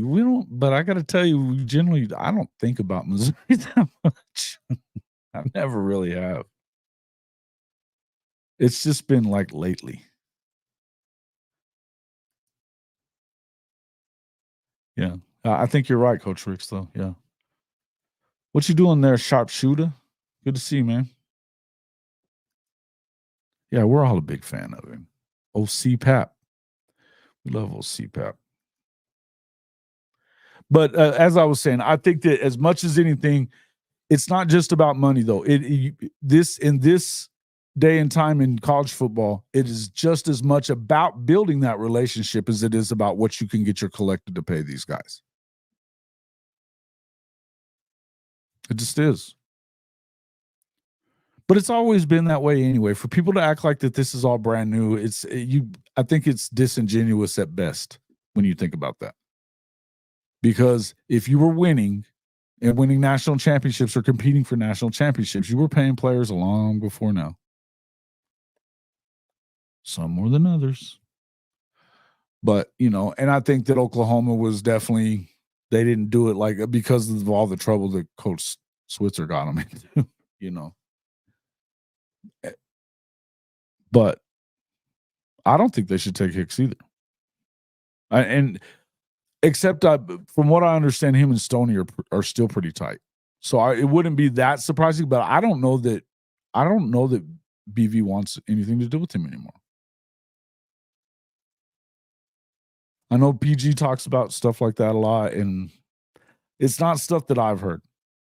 It's not stuff that I've heard, and not necessarily that I would, but I just think that it sounds to me like I think they may have got a little sour taste in their mouth about David Hicks. It's just me. And again, I agree with that too. I agree with that too. Stoney is the guy, and Jaden Jackson is the guy. And this kid that they got coming from North Carolina, it looks like he's the guy too. And I'm still a fan of Ashton Sanders, and I think that G-Baby is gonna step up. I think that the depth that you have there is gonna show through. And Dominic Williams, you may get him 1 year, you may get him 2. He's a stud. This defensive line is good. That's why they can make that jump. I know a lot of people don't think so, but you got to look at that secondary too. Even if Gentry wasn't to stay healthy, they're going to be better. And Gentry is a bad dude. We know that. But I think that who they have in that room now, up to and including Eli Bowen, because as little as that dude is, he's a ball hawk. And he will be able to stay with those little slot receiver guys. He will.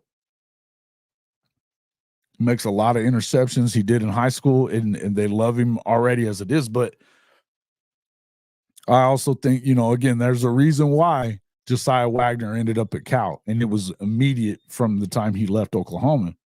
I mean, it was within hours that you knew he was going to Cal. A couple of days. It doesn't generally happen like that. They processed him.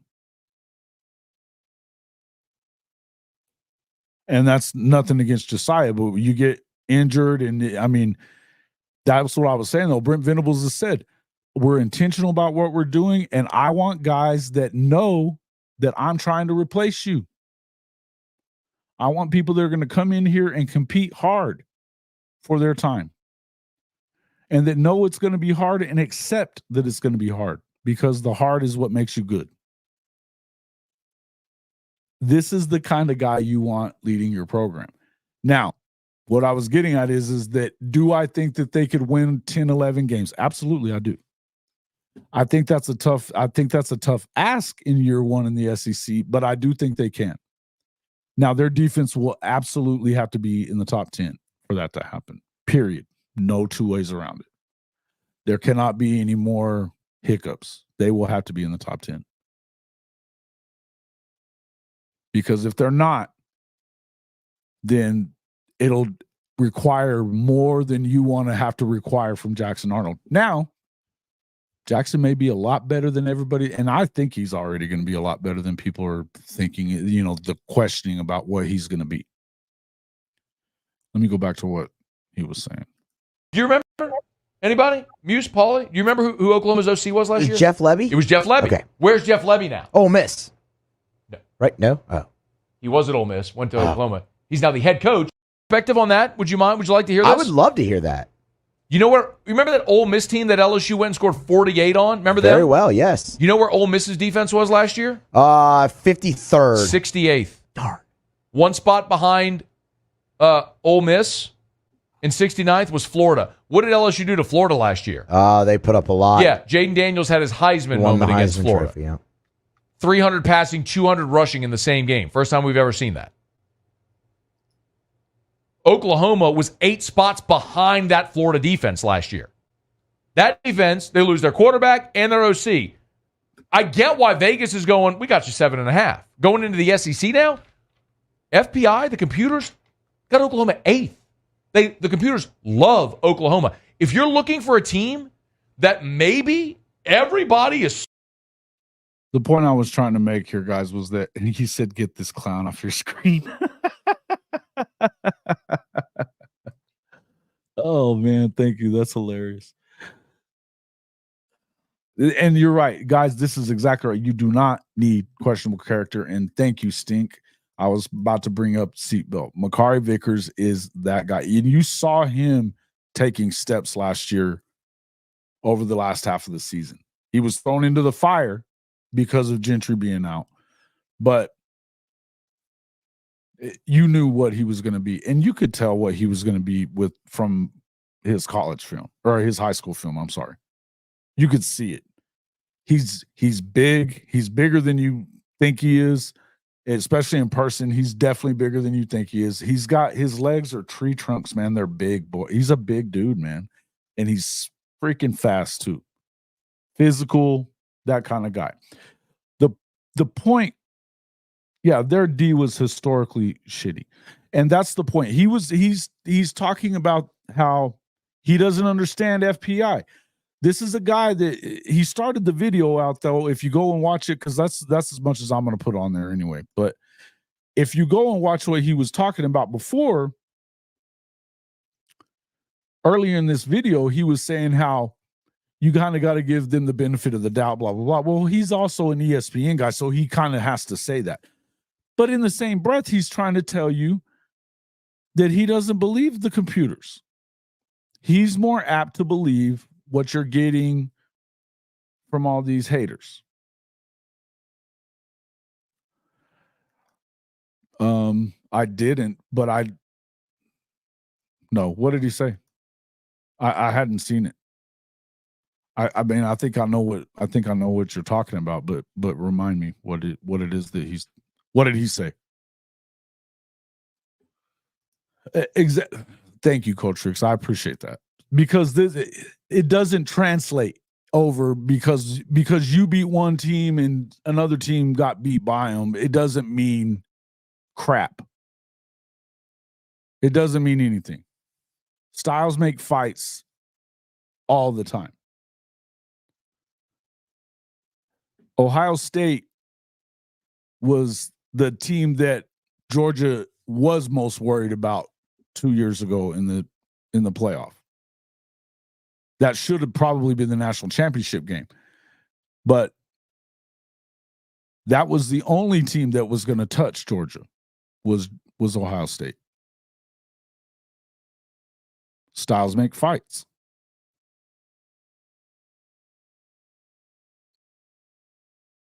Had Michigan got in there with Georgia instead of TCU, and they gagged. But, I mean, had Michigan done what they should have done and got up there against Georgia, they would have rolled their asses too. They would have rolled their asses too.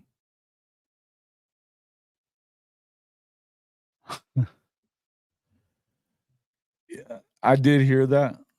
But he was also not back to his old self yet. I mean, you can't go in there asking for big time money when you're not even healthy and on the field in spring. What was he thinking? Yes, I'd heard that. I didn't really want to throw that out there because I wasn't sure, but it wouldn't surprise me. Yeah. Yeah, that's true. You're not wrong. You're not wrong. And look, in the end, yeah, 100% competitive depth. And exactly. I think that's the thing, is that's the difference. It's not because last year's defense was not going to finish 77th in total defense. Again, I'm going to tell you total defense is a stupid stat. It tells you one thing. It doesn't, it's why they call it total defense, I don't know. Because it's just yardage. How much yardage you give up. It's misleading. But even I'll tell you that a lot of PFF stuff is misleading too, because you can pinpoint this stat or that stat, and it may mean this, but it may not. It may not.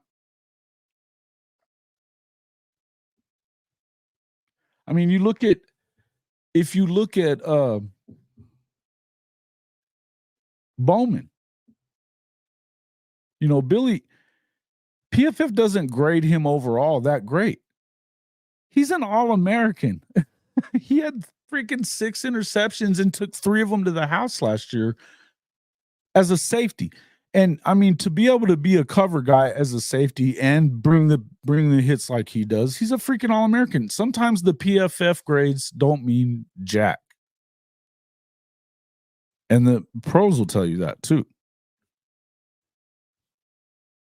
Stats are always, you can make them think, you can make a stat be whatever you want it to mean to you. If you want it to mean that he's good, then you can bend it to make him, well, this is why he's good, right? If you want it to be the reason why you don't want to keep him, if you're a coach and you're trying to process the guy, it is what it is. Yeah, I think that is what the computer's seeing, right? Hey, dude, I don't disagree with you at all. Ethan Downs has, I got to tell you, me and K. Chris were probably harder on Ethan than anybody the first year under BV. And there were times last year that he played very well at times, but there were also times that he wasn't. I mean, that wasn't very smart what he did in the Red River. Like he could have gotten that penalty. He could have gotten a penalty and it could have hurt him. But no, and that's the point, making the plays in the right moments, right?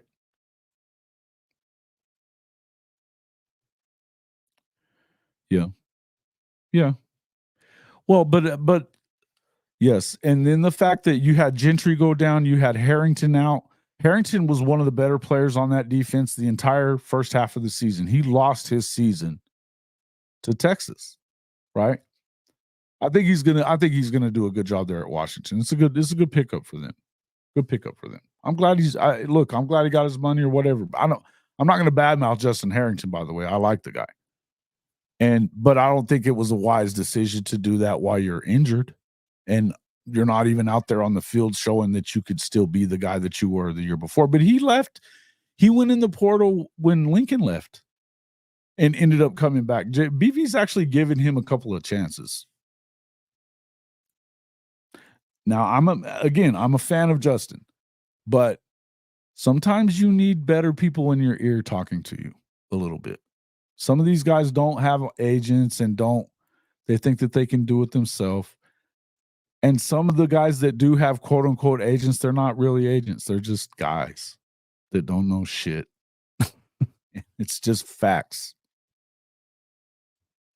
Dylan Gabriel, on the other hand, he had a real agent. He probably did get $2 million to go to Oregon, which was smart.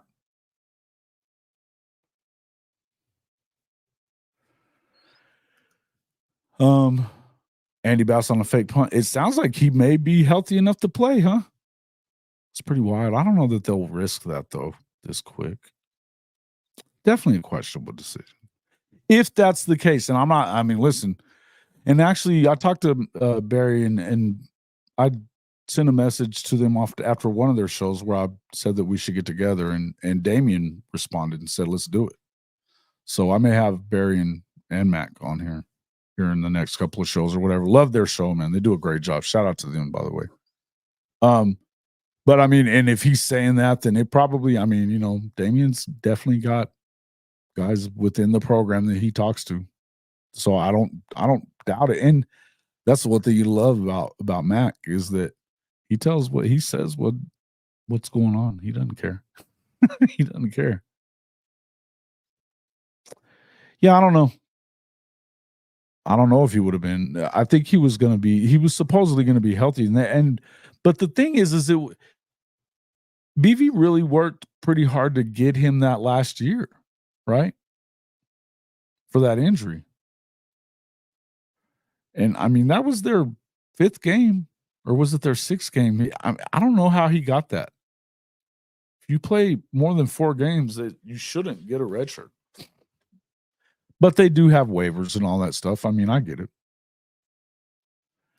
But exactly, though. And that's the thing. If you don't have the right coach, you know this. If you don't have the right people in your ear and looking out for you, and look, I think Coach Venables and those guys did that for a long time. And I think, but like I said, because he went in the portal before and then ended up coming back. But he had to come back as a walk-on, remember? And then they gave him a scholarship again and all that stuff. But it was clear that they kind of went above and beyond with him, made him kind of earn his spot, but they also gave him some room and some leeway.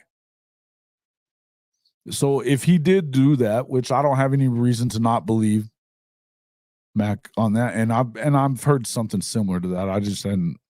I hadn't really pursued it because I don't care. I think a lot of it had to do with the fact that, yeah, if he was in there asking for All-American money, and he's not probably going to be that guy this year, because I'll tell you, Kendall Dobie, he stepped into that role as the cheetah. I don't know that you need anybody else playing cheetah. He was better than McCullough. And I think he was at least as good, if not better than Harrington was playing the cheetah. I think he's your guy. Kendall Dobie's a bad dude.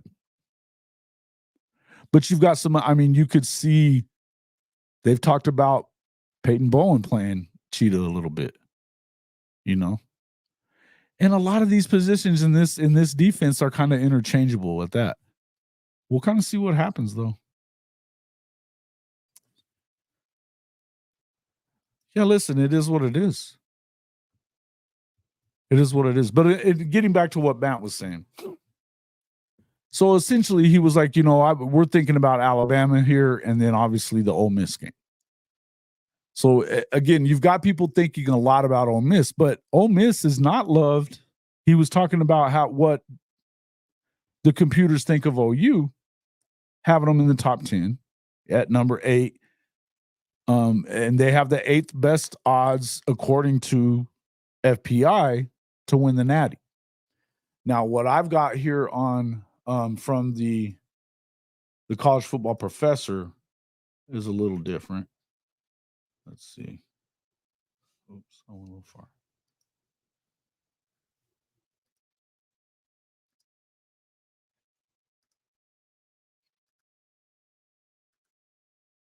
Okay. So, and is in terms of roster talent ranking, Oklahoma's number 6 in the country. Home field advantage, number 7 in the country. They've got their schedule ranked at number 10. I think FPI has it at 7. Production national rank on offense, he's showing 43.95%, which I guess that's about right because of the fact that they lost so much of the offensive line. But defensive returning production nationally, they're ranked number 2.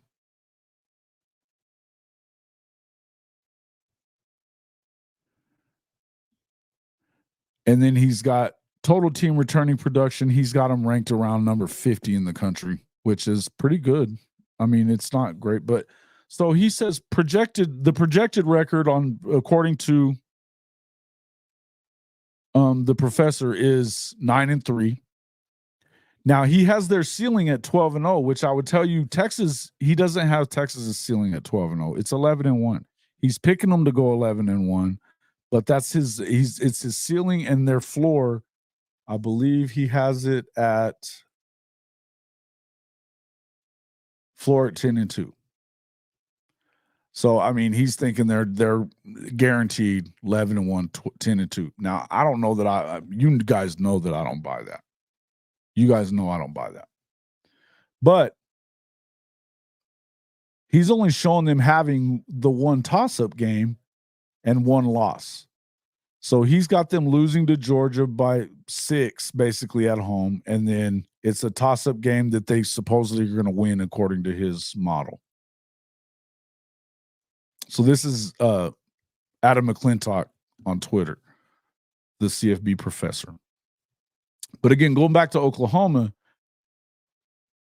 they've got a bunch of toss-up games. Yeah, I think they lose at least 3. I think they could lose 4, but I think they at least lose 3. Listen, until Sark shows me that he can consistently win 10, he's still 7-win Sark to me. And I think they lost too much off of that defense. I'm not even concerned about their offense so much. And even though they have to replace everybody there, pretty much aside from that O-line, they lost one offensive lineman. They're good on the offensive line. They weren't good enough to get 1 yard in the Cotton Bowl. In 4 tries, they weren't good enough. So they had one of the best. Yes, they had one of the best linebackers in the country. They did. He's gone. They had, the heart of their defensive line, first and second round of the draft. They had 11 guys go to the draft, and they don't have hardly any returning production when it comes to offensive. The receivers and those guys, they're all going to be new aside from Jonte Cook. And I like Jonte, but he's still young. He's going to have to step up and show everybody that he is what everybody thought he was. And the thing about Sark's offense, though, it's like you said, he loves to run those little bubble screens, those little, curl around screens and stuff like that, and get the ball to him in space and let him try to run. It seems like he's afraid to let Quinn throw it deep, and the traffic is usually up around the line of scrimmage, which is it's never really made a ton of sense to me. I'm not a huge. I think he has a good offense. I don't think it's. I know a lot of people want to say that he's better than Lane. I think Lane's better out of those two guys that, and then I'm still, I think Kalen DeBoer is absolutely better than both. There's a reason Kalen DeBoer is at Alabama, not Sark.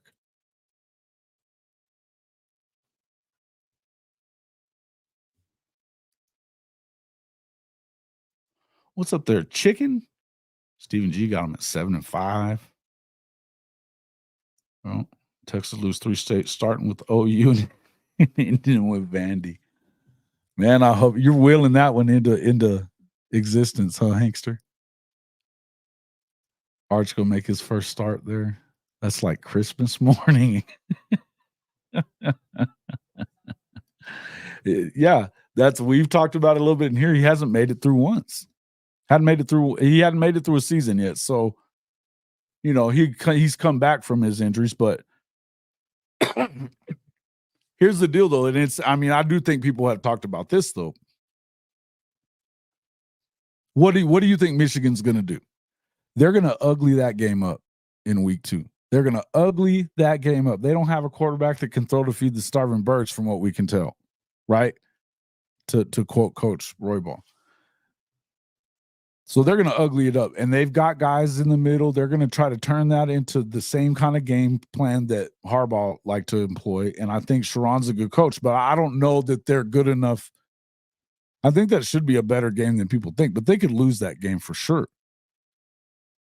But let's say Quinn goes out there and, they don't throw the ball as much, or, he's not able to, because they're going to have the best secondary in the country, according to a lot of people. So he could go out there and, maybe 55, 58% completions and a pick or two. And even if they win, Austin is going to be screaming for Arch Manning. Screaming for him. The second he doesn't look very good.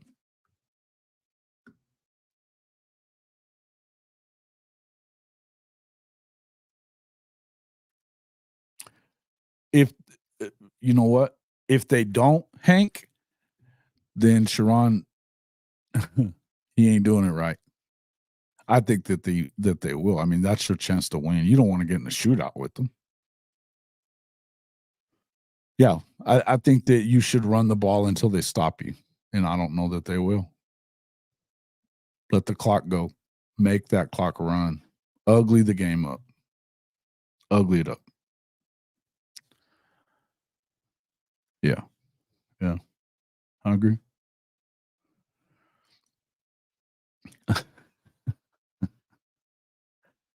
Well, he could be there. He definitely, if he stumbles there, because let's see, I want to look at let's see what they have. Okay, so they got Mississippi State. So, I mean, now UTSA, they're favored to win, according to the professor, by 21 there. And UTSA lost some people, but I'm going to tell you something. Traylor's a good coach. If Okie Light really wanted to win, they'd have hired that dude a couple of years ago and got rid of Gundy's ass. Just my feelings. Yeah, I think that Texas secondary is a real problem, but it's not. But they don't have a quarterback at Michigan that can really hurt them. So that's not it. But if they're not able to stop the run, and they won't be, why would you throw? Because they don't really have a quarterback that can get it, that we can tell. Anyway, I agree. I think that happens. Yo, what's up, Coach Smoot? Hey, you want to pop in real quick? You got a second? I'm going to send it to your Twitter.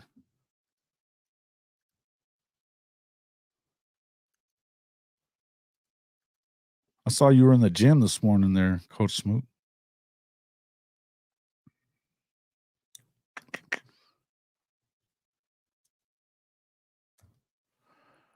There's a link in there.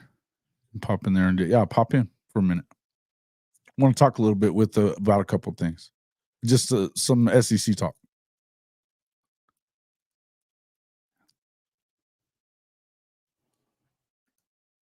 So a guy here.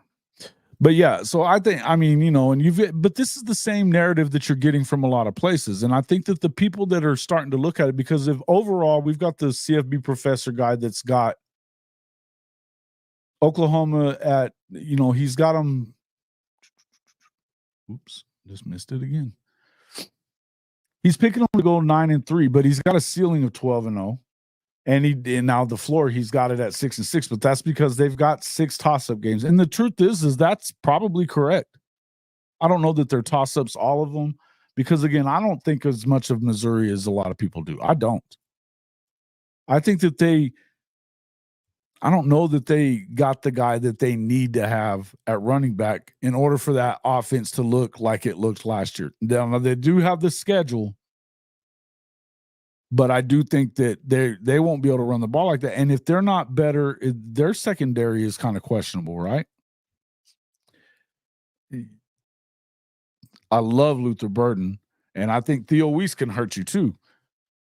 I know that they've got a good receiver room, but do you trust Cook to go out there and win 10 games again the second year in a row? I don't, and I don't trust. And again, like what I said with Sark, I don't believe that you can win 10 games twice until you do it.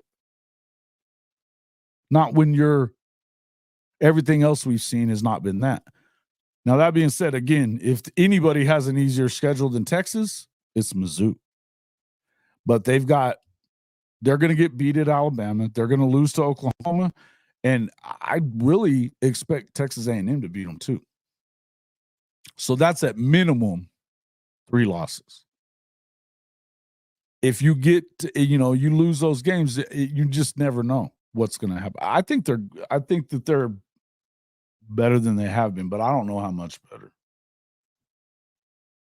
But Oklahoma, they've got Oklahoma beating them. It's one of their toss-ups. They also have Auburn as one of their toss-ups because of it being at Jordan-Hare.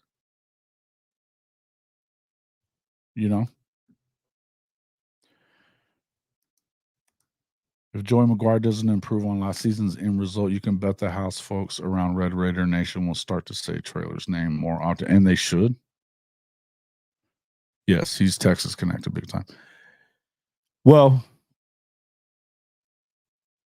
but that's the thing is that if you're Tech, and let's say, I don't know, I think Baron Morton's good. I don't know that he's better than what Tyler Shuck was. I just think that Tyler's not healthy ever, right? But I don't know that Morton is. I like him a little bit, but I don't know that he's that great. And we're going to welcome into the show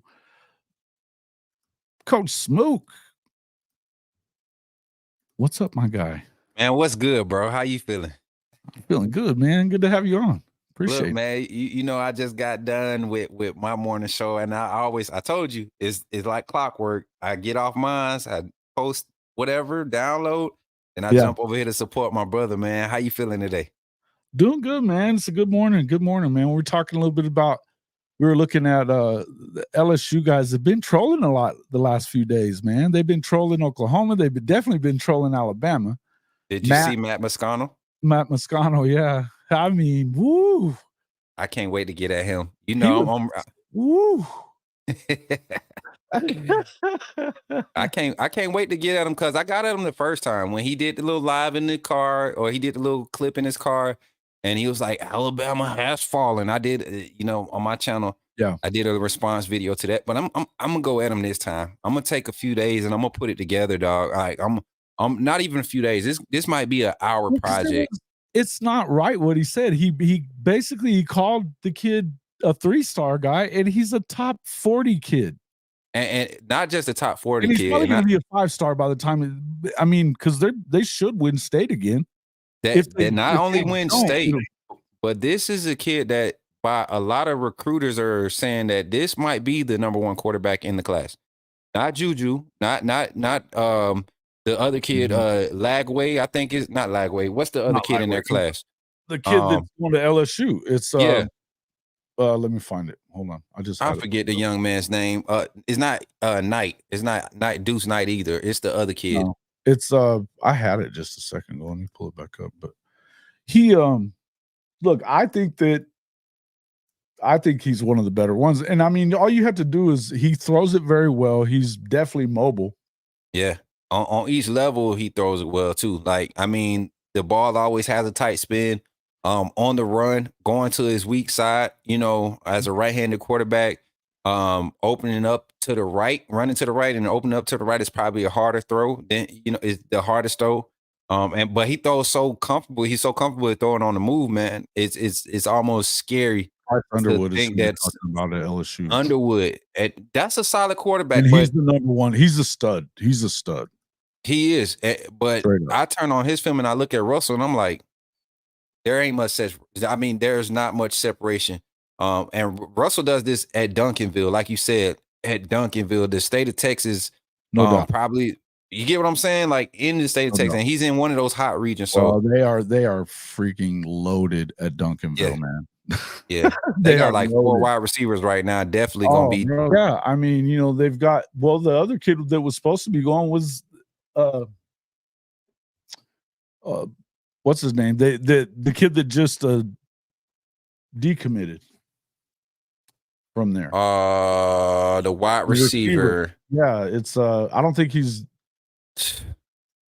Bro, I literally was looking at all these rosters yesterday. Duncanville, but I mean, like, but it surprises me because he had been taught, but it looks like Decorian Moore, and Ohio State's on him.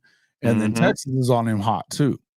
Yeah. And a lot of the folks at LSU were like, nah, he's always been a Texas guy. We never thought we were going to get him. I'm like, quit lying, dude. Yeah. And the thing about what Matt's been saying, he was talking about FPI and he kind of talked out of both sides of his mouth saying that Oklahoma, I don't understand how they're number 8 when, Vegas has them, going 7.5 wins. So 8-4, 7-5, which sounds right. And he starts quoting where they were defensively last year, not talking at all about the fact that you added a ton there. Yeah. And what it was depth. It was a depth thing. They had some injuries. Now the depth isn't the issue. It will be year 3 Brent Venables defense almost surely for me. So I get where they're at. And then it's the same tired song and dance about Jackson Arnold that I get you, bro. As Dylan Gabriel left, because of Jackson Arnold. Come on, don't make it a secret. Like it's not a secret. I'm a Bama fan, and you could look from the outside looking in and say, yes, Dylan, you would fit better going against. I'm a fan of Dylan Gabriel. I love Dylan Gabriel, man. You would fit better in Oregon, where you don't have to see these SEC defenses this year. There's a ceiling that isn't even kind of close. Not even. So I side with you on that. Like his whole take yesterday about or the day before, whenever it was, his whole take on this on Bama, Oklahoma, other schools. I mean, LSU fans. I mean, him. I'm not going to speak for all LSU because it's a lot of true LSU fans that don't really rock with his content. You know what I'm saying?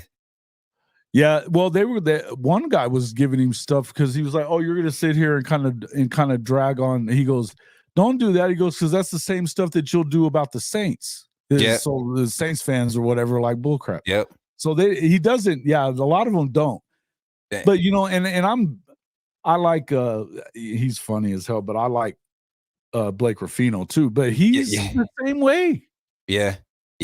But I think his is more from a comedic approach, a troll approach. Like Blake, man, he's funny. Yeah, man. I think it's more of a troll approach for him, just to kind of get people riled up. But Moscano, I think he really believes what he puts out there, and it's never factual, man. So it's easy. He's an easy target. He was going in on him, saying like that you're on, that it was burning, that Bama was burning.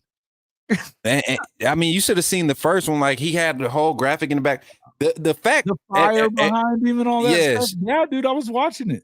What got me hot was when he came at Keelan Russell as if this was like he was a scrub. You flipped the SMU kid.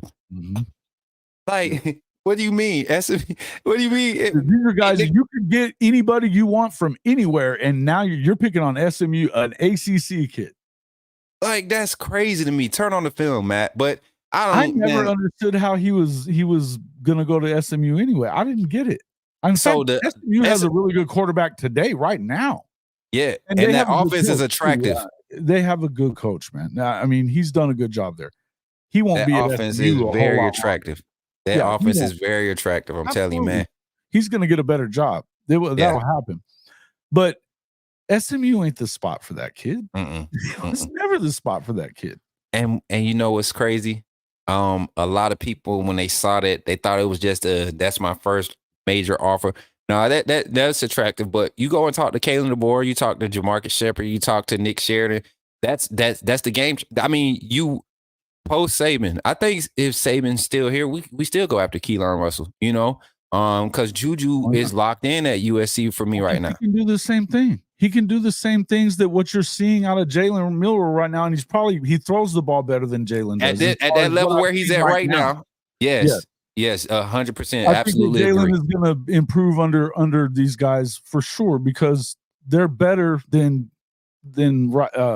Tommy Reese by a lot. Oh, please don't. When I come over here, Jason, I know this is your house, but when I come over here, it's a few names I really don't. The coach is a Notre Dame guy, and he freaking hates Tommy Reese. And Tommy Reese ain't even on that list. I just heard Tommy Reese, and it took me back to. It was hard for him to, and I think that Jalen Milroe played his ass off the second half of the year. Tommy did a good job finally figuring out what you had to do with him, but it took him too long. Yeah. But this is a staff that can develop him into a guy that can throw it. You seen it in 15 practices. You seen it in 15 practices, Jason. Reese sucks. There's the coach right there.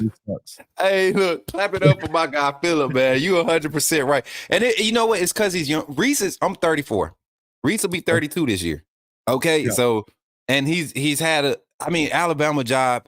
It could have wiped his career, but he ended up showing his potential at spots, even in the rough spot and the rough parts of the season. He showed his potential. It's a masterclass when you go work with Coach Saban, man. It's like taking a masterclass. I mean, it's smart.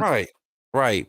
But also, man, I wanted to say this, like, you look at how this offense just kind of, and not just the way Kalen DeBoer does it, but a lot of the offenses with athletic quarterbacks now, they implement the similar style of schematics when it comes to the pass game because that's and Oklahoma has a guy just like that, Michael Hawkins. He's a fast guy. His dad played in the NFL. He's got an arm fairly similar to it. I mean, to like Jackson Arnold's, and he can fly. He's a 4.3 guy. Yeah, 100%, man. Smart. It's going to be good, but I would say that.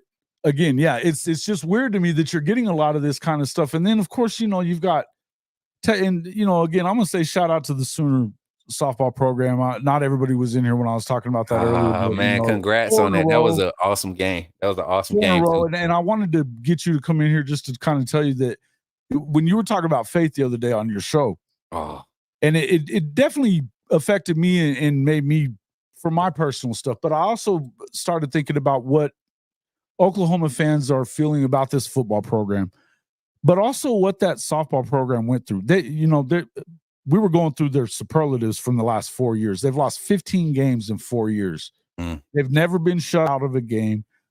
They've lost 2 in a row only twice in that amount of time, and they've never been run ruled. So, I mean, that's insanity.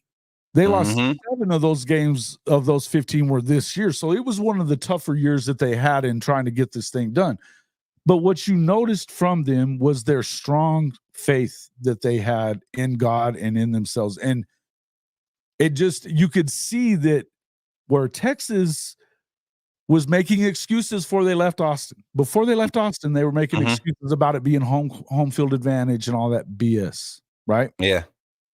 So you knew that's an excuse. You put that in your kid's head that you can't. You're the number 1 seed, and this is what we're talking about. And I mean, they swept them out again. So good for them. But it also talking about this football program. This is the same way that we were saying with Coach V. Is that look, yes, you have to play the NIL game. You're going to have to pay these guys. Yeah. It's a bottom line. But it's so much more important to build relationships, to be a relationship builder, because everybody's going to pay. If you want to play with the big boys, you will pay. You have to. Yes. You have to. But that's the separator is not going to be the money, though. That's what I'm saying. It's going to be because everybody's going to offer the same amount of money. And if the kid's only about an extra $100,000 or whatever it may be, then you probably don't need them on your squad anyways. Yeah. It's relationships. It's the mentality of, like you said, maintaining authentic relationships, and the coaches who are able to do that and excel at that are putting together some of the stronger rosters in not just football, not just basketball, softball, baseball. It's every collegiate sport, because that's how you eliminate distractions. You allow people to understand what you stand for. And I've said this for Alabama's football staff, this new staff under Kalen DeBoer, and being able to interact with the team on a team reporter standpoint. I was able to get inside and see a lot of these guys, like you said, they're strong in their faith, man. Like, I mean, really strong in their faith. And we're not talking about football players that come from, some come from the inner city parts of where they're from, and they don't get to see, they're not born with a. Same with Dominic Williams with Oklahoma. I mean, but his mother, they made a concerted effort to build a relationship with him, and it's kind of been going on for a while. It sounded like to me. Brian Kelly's over there trying to tell everybody, and you had Matt Moscano over there saying that we're not buying players. What are you kidding me? At LSU, you're not buying players. First off, don't piss in my ear and tell me it's raining, BK, because we know what those basketball playing women were making at LSU. Yes. Don't tell me that you're not paying football players. Did you see that locker room they got now? Did you see that LSU women's locker room? They got a Princess station where they have why do we need that before? But then you go to I'm not hating on it. I'm saying it's extensive. You don't get that without money. You don't get kids to come there and say, "Oh, this is what you get to use." Well, what I'm gonna put on my face? What I'm gonna wear to be able to say, what you get? What I'm saying? It matters. That stuff matters. So LSU, for those fan bases, or those coaches, or those staffers, and those reporters to act like they're not in the game of buying. Come on, dog. They all said the same. The Texas was saying the same stuff. They picked him up in a freaking Lambo. And they're talking about, oh, you bought him. They just overpaid for him, blah, blah, blah. Shut up, dude. Don't, whatever the number was, I don't even care what it was. If it was in the millions, I'm going to tell you this.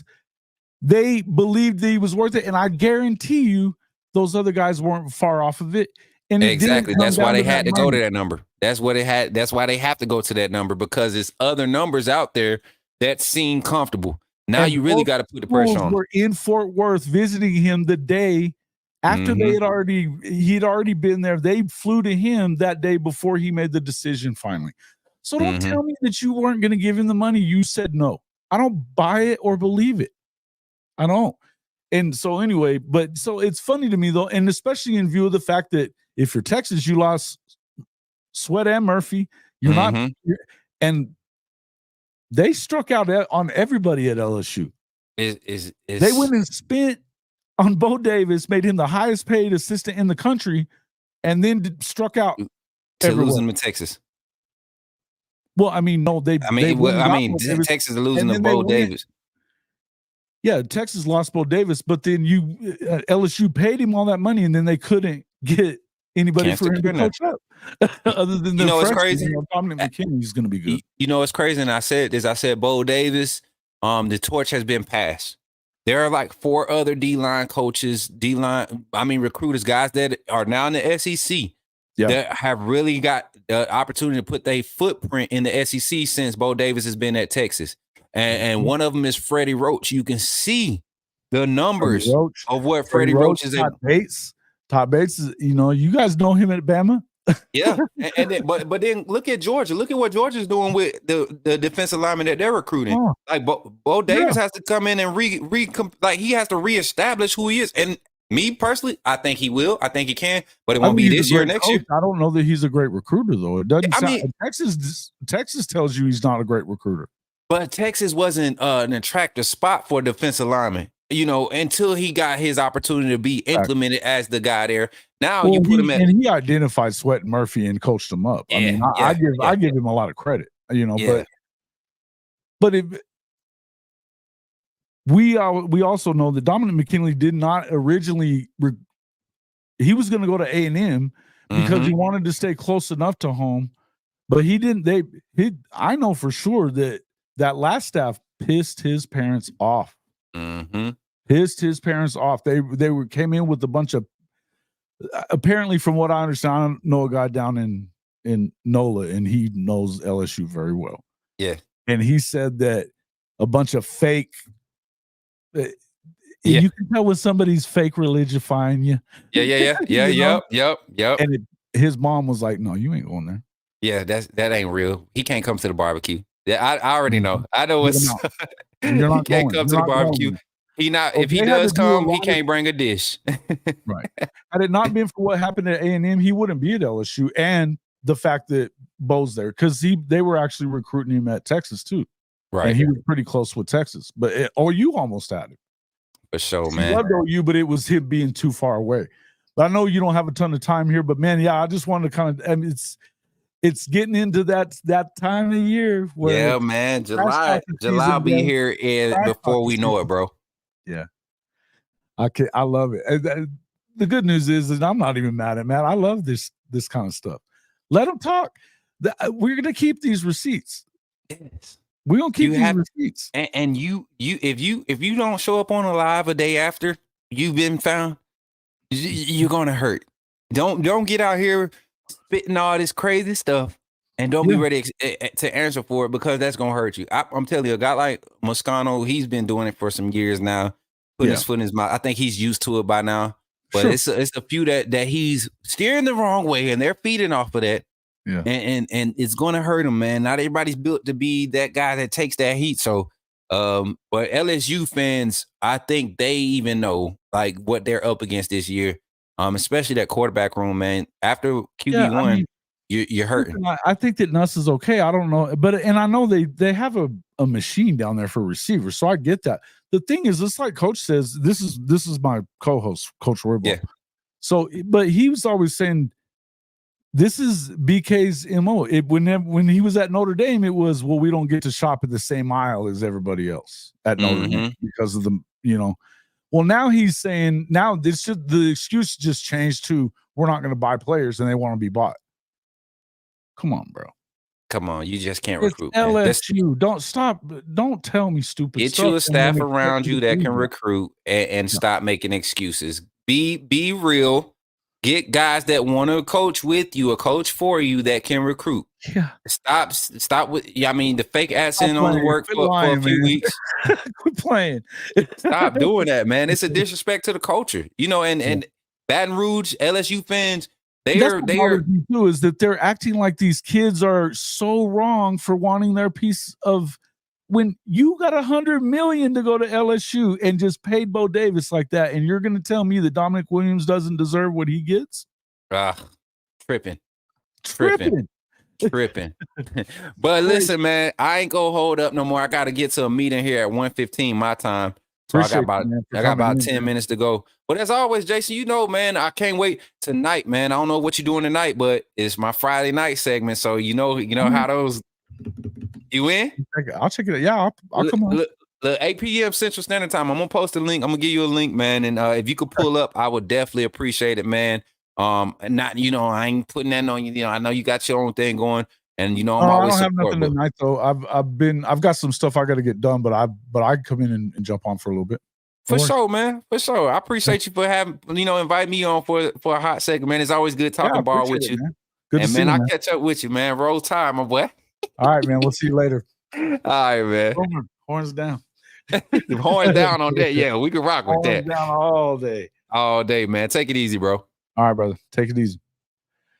Coach Smook from the Coach Smook Network. Get over there and check out his program. It's a lot of high energy stuff. And look, man, his audience, the AAA fam, they're pretty cool, man. And all these SEC fan bases are going to bust chops a little bit, but most of them are, most of the people that go and watch his show and stuff, and they've come into this one a little bit, but they know football, man. They just get it.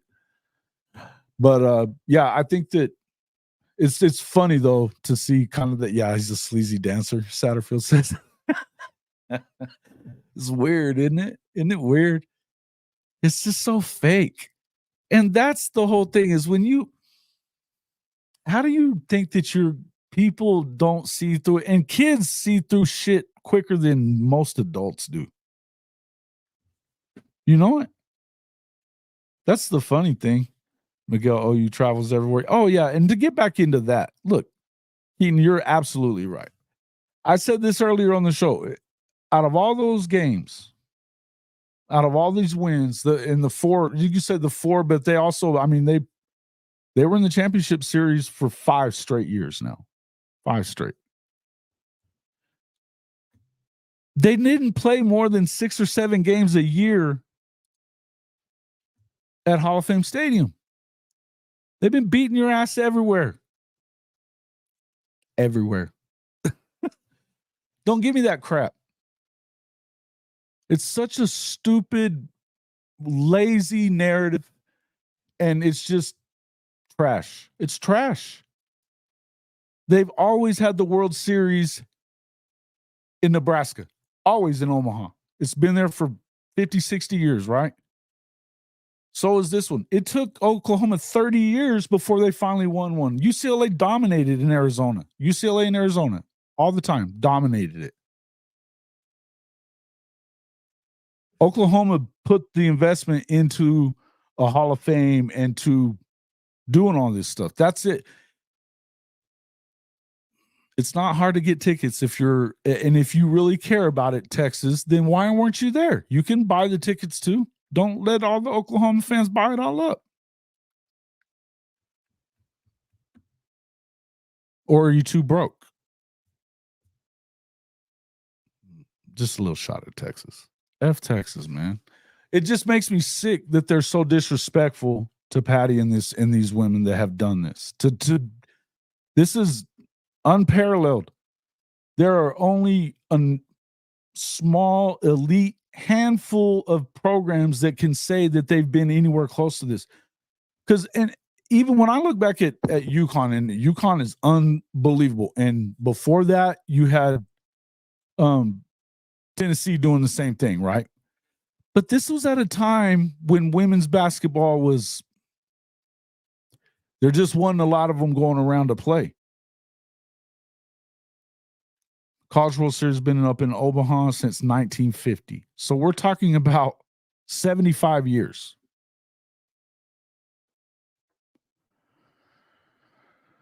How many national championships has Nebraska won? Or Creighton? None, right? What are we talking about?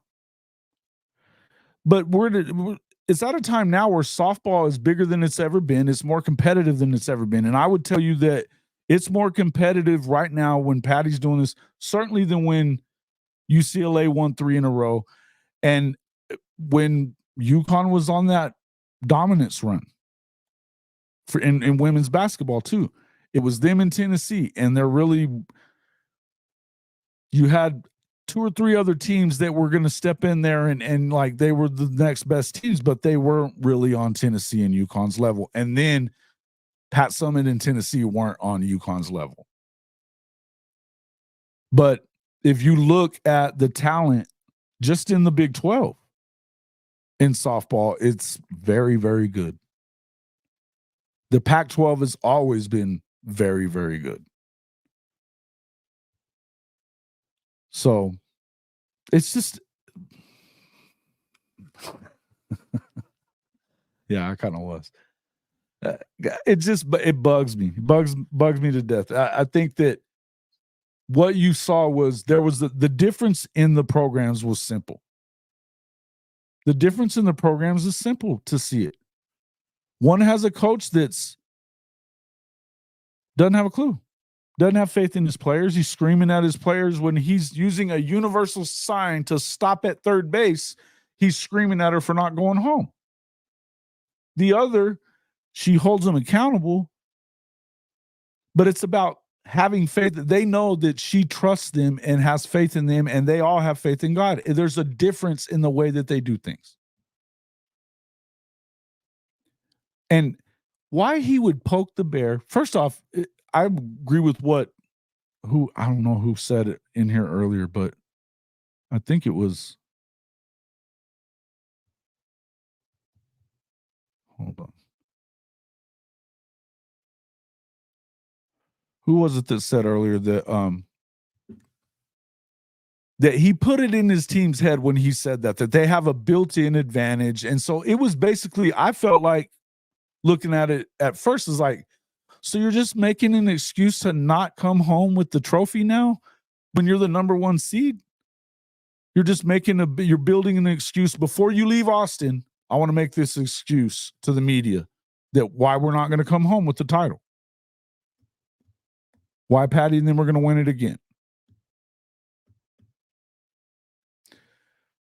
Just goes to show you that. And self-fulfilling prophecy, if you want to call it that. I mean, Texas is damn talented. There's no two ways around it. Damn talented. Their freshmen are very talented, just like kind of like OU's. But there's a difference there. One guy, I mean, like that. And you probably, it's like, they've even said, I mean, who was it that was saying that earlier, damn it? That you kind of put that in your player's head by saying that, you know, you're kind of giving them that I don't really believe, or I don't trust that you're going to go get it done. But it'll be because of this. And I mean, you're letting them off the hook for playing well. And they did not play well. They played tight, uptight.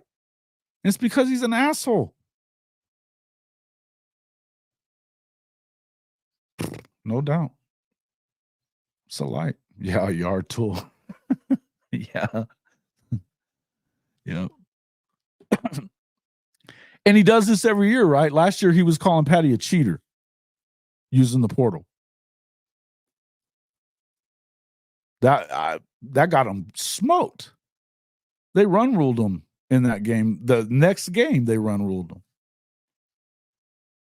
And she wouldn't shake his hand. That was funny shit. But it's like you keep stepping in that big pile of crap that your mouth spits out. Like, what are you doing? I mean, and he still doesn't learn. I don't understand that. You got a coach like this that just continues to put his foot in his mouth all the time, and it's not helping his team. And I don't care how good a talent you're recruiting, and they're recruiting talent, lots of it. They had one of the top classes in the country again this year. He does do that. But I don't know why they want to play for him. I don't get it. You could play for Patty. Pretty wild. Some of them probably will end up playing for her too. Because that one girl was screaming at him in the dugout during that A&M game when he was sitting there yelling at her about and that he was sending her home when he pointed at the base. I thought that was universal that you stay there. Yeah. The second time was the one that showed weakness to me. He got her on the first one. That was okay. That's smart enough.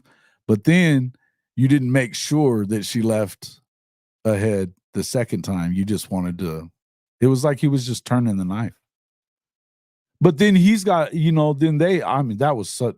I almost felt bad for that girl from Texas for making that mistake on the base pass after that. That was so dumb. I don't understand what she was doing. Like, she just lost. I think she just kind of had a brain fart there. But again, I think a lot of that is because they're playing up tight. I just think that they are. Thank you for the super chat there, Coach Ricks. Imagine all the transfers that are looking to Oklahoma for softball. Yard tool. I love it. Love it. Yeah, he did. He gave his players an out. He absolutely did, Robert. Yeah, I think it was you that said that earlier. And he kind of showed that he didn't have a ton of faith in them either. Oklahoma is built on faith. And like I was saying, last year, when they went 61-1, they ended up winning 71 games in a row. For the record, 5 of those games were at Devon Field. 5. What are we talking about? They beat the brakes off of everybody everywhere. And you can go look up, there's data out there that shows that even like at the major league level, the best teams are like around 56% of their home games they win. 55, 56%. So it's not a huge amount. It's not one of those home field advantage sports, really. And yet still, and again, it's disrespectful to put their clutchness on being there and not just them being completely unafraid and unapologetic, as they tell you, of being in the moment.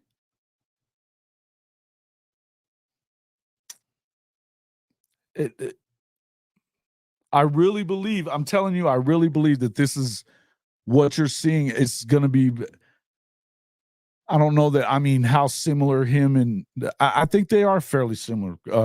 Coach Venables and Patty. I kind of think they are. Because they do have strong faith and they want to build strong relationships and they love them kids and they're hard on them, but they love on them too. And they show faith in them. I love it. I think and that's why, I mean, yes, do we need to see him take another step forward this year? Of course. Hey, you think he don't know that? Does he have to prove it? Yeah, of course. He's going to get better every year that he's here, and they're recruiting better every year.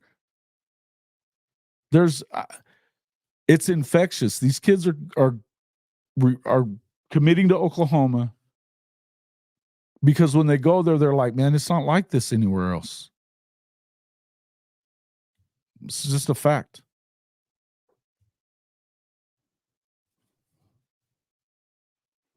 Oh, no, hell no. Yeah, they do. Yeah, that was terrible. I felt bad for her, though. It was pretty bad. Yeah, he did.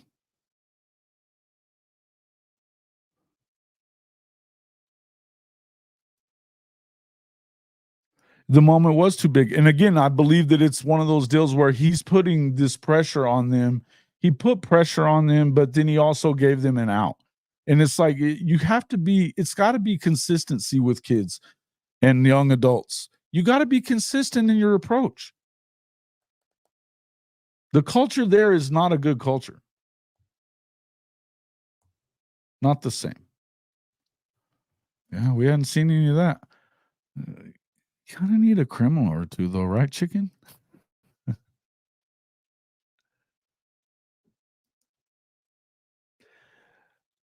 Which part? I'm not sure. What did she say? Dakota, thank you, man, for the gifted a. Who got that? Who got it? Gifted a membership. Appreciate that.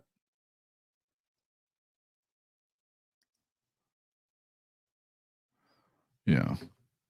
I think it's kind of both. I mean, it's not like they don't know how to play. And they're super talented, bro. Super talented.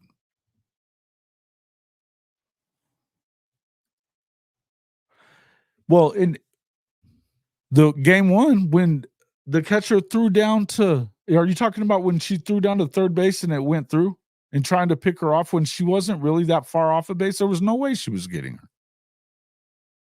Dumb. It's just there wasn't even, you got to have some discipline in that situation. Yeah, that's not what you need.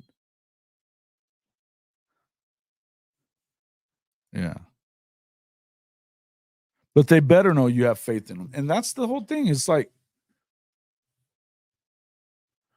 she's honest. Patty's honest with them though, and I mean, you could tell that she had been the way that she talked about Kelly, and she got emotional about it. That because Kelly Maxwell, I mean, to hell with those people at Oklahoma State that have been ugly to her like that, for her wanting to improve her situation, and that includes Kenny.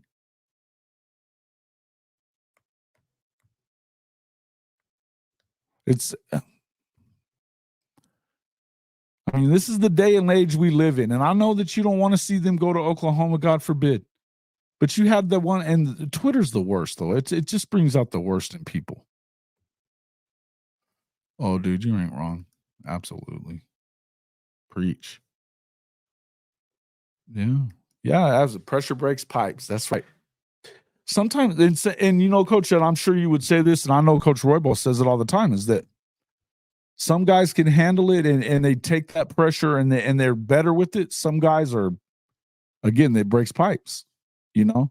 So you have to each person's a little bit different, right? Yeah, she did. She absolutely stepped it up, right? The thing that she did was to come in and she got comfortable with it. I think the losses to Oklahoma State, I think maybe that kind of I felt like that let her off the hook in her own mind. They're still being haters. Then they're always going to be, but who gives a shit what they think? Right? Just won 4 in a row.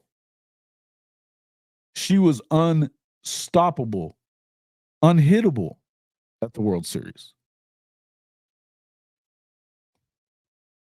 And, you know, shout out to Patty for the way she handled it too, because I said on Twitter yesterday, give her the ball, let her go. This is her day. Shut up, Jason. You don't know shit. She pitched everybody. I thought that was awesome too. And she got to pitch at the end. It was fabulous. And they did they did well from the start, even when she gave up that run early. But what did you see? They don't even like blink whenever they're down. They don't. Yeah. That's right.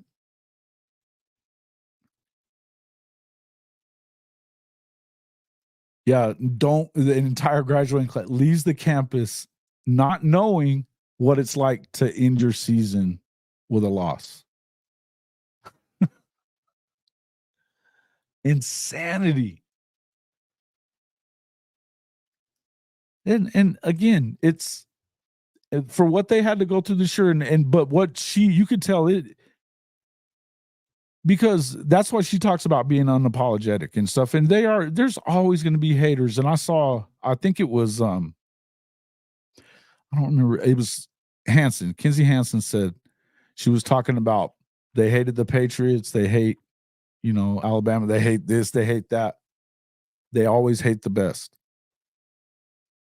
Let them hate. I agree. Let them hate. If you don't have haters, then you ain't that good. How can you hate?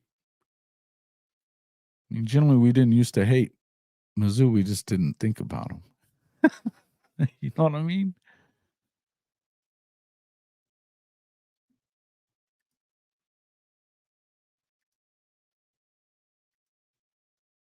Mm-hmm.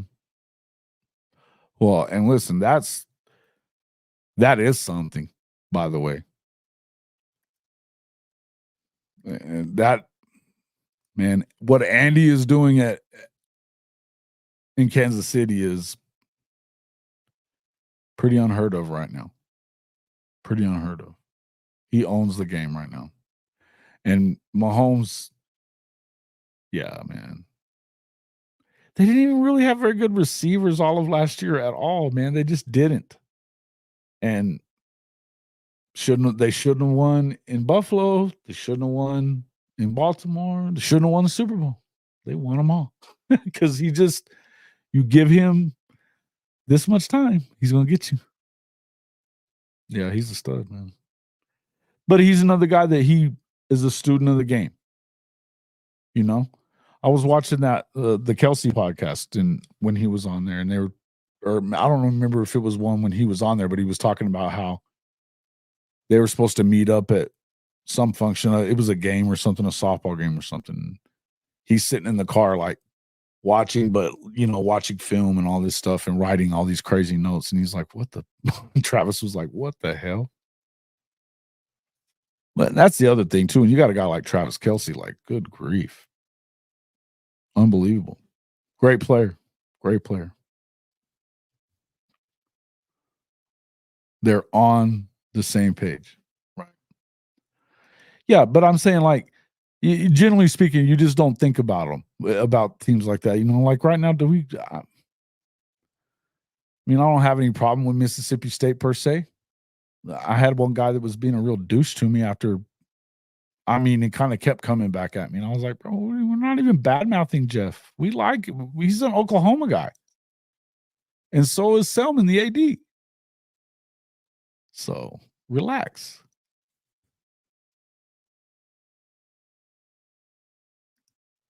There's 7 karate kicks in the air every time they slam the bat down.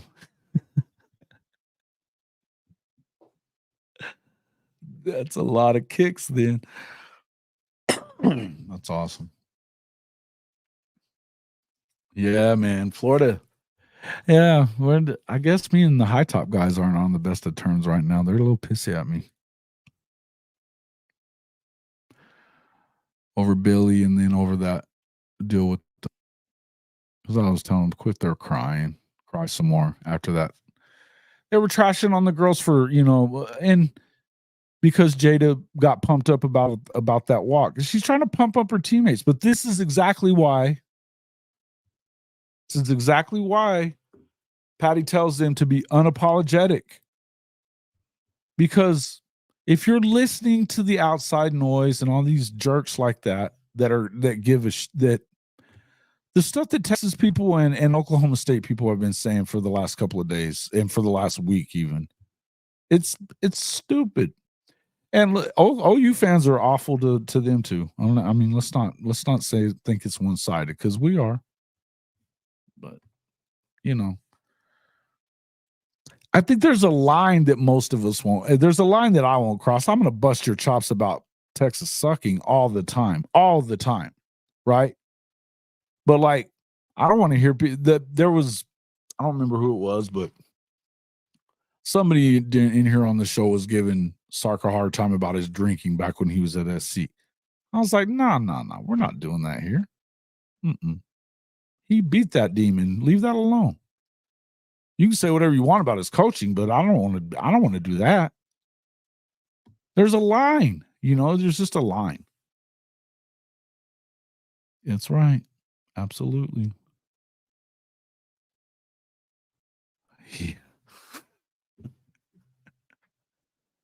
Yeah. Stark Vegas is a little different, isn't it, Neil? Yeah. Oh, dude, I'm all over it. I've already pre-ordered it. I'm ready. Yeah. But now that this was definitely the hardest season that they had, but I would tell you that it's not going to. You'll see she'll recruit somebody really good, but it's hard to believe that. It's hard to think that she can go out there and get 4 or 5 girls that are on the level of these 4 or 5 seniors that we're talking about that are out. 6 or whatever it is. Isn't it 6 seniors? Like Tiari, all of them. We're talking Jada and Tiari and Kenzie Hansen and Brito and man, they just one after another get it done. Even when they're having a hard time. Yeah, it's definitely harder than shit down there. Mississippi, bro. Oof.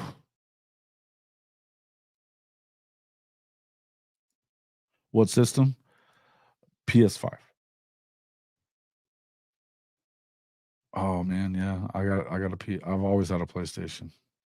My son had a Xbox for a while, but he even got I got a PlayStation because just recently too, because he's got one. Yeah, I'd love it if she came. Right, that would be awesome. And Kelly still got another year, right? A year or 2. Oh, definitely. And their freshmen are, I mean, look, they look really good. They look really good. I just think that you have to expect, I mean, there's some other teams that have a lot of talent as far as freshmen are concerned too. So, I mean, you're not going to win it every year. It'd be cool, however long they stretch it out. I'm all for it, believe me. But I think we need to appreciate it more than a lot of people are, and that's what bothers me about it. The haters are going to hate, but I just don't think you should disrespect people that way. And to be able to, and when you become the single biggest villain, yeah, no doubt.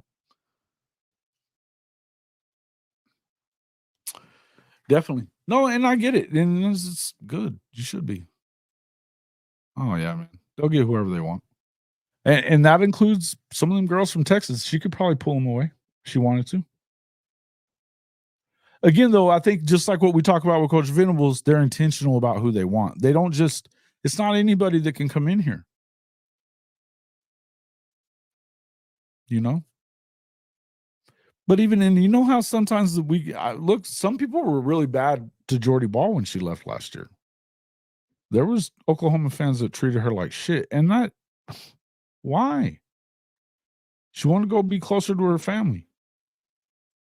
I get that you want her to stay because she was badass. She's going to be really good again. But unfortunately for her, she lost her season to that injury. Hopefully she's back and healthy this year. Because I'm a fan. But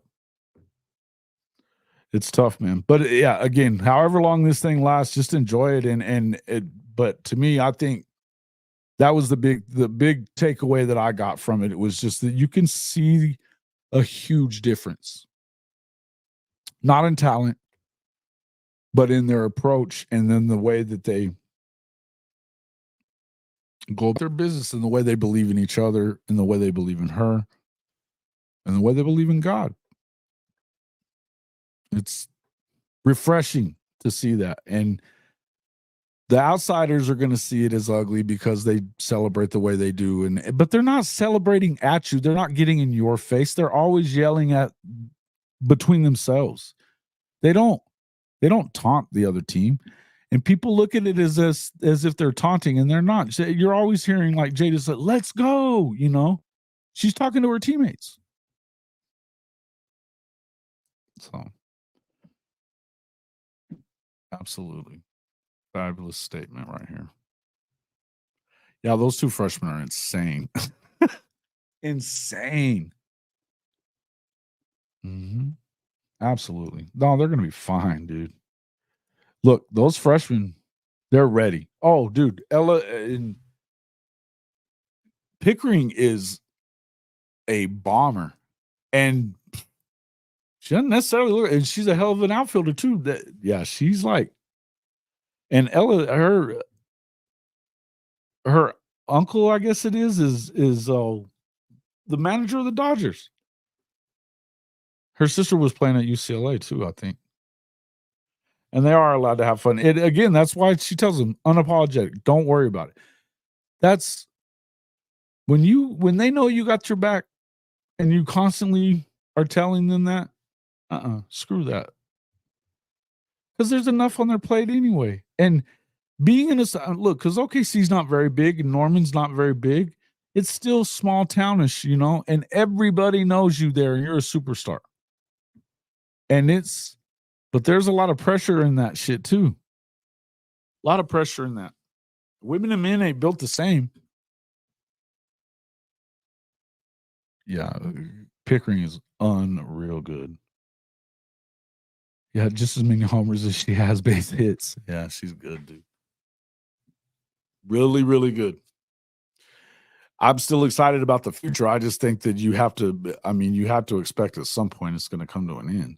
Not to mean that they won't win another one ever, because I think they can. But I mean, hey man, as long as it keeps going, I'm good with that. Ella Parker was unreal. Mm-hmm. Yes. Yep. Yeah, and her sister's pretty good too. The girl at UCLA. Unreal good. She was really good. Yeah. No doubt. No doubt. And they handled it really well, you know. I think that there was times, I mean, you're going to stumble some, but sometimes that's what you got to have, a couple of stumbles here and there in order to kind of refocus you sometimes. When you won like they did last year, you go 61-1, end up winning 71 games in a row. You have to know that's coming to an end at some point.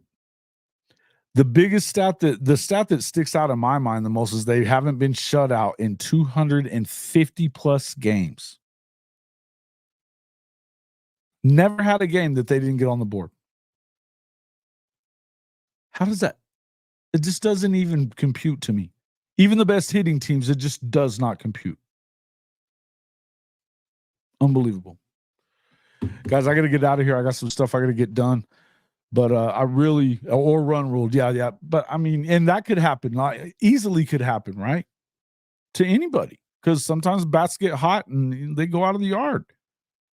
You get in a situation where you got a couple of errors, and next thing you know, I mean, how many times have we seen them hit a grand slam and then they hit another one, 10 minutes later? Last night, what did they do? Every time they got to her early on, they, when they would get behind, then they would it was a 2-out rally. They get one run in, they were going to get another one in.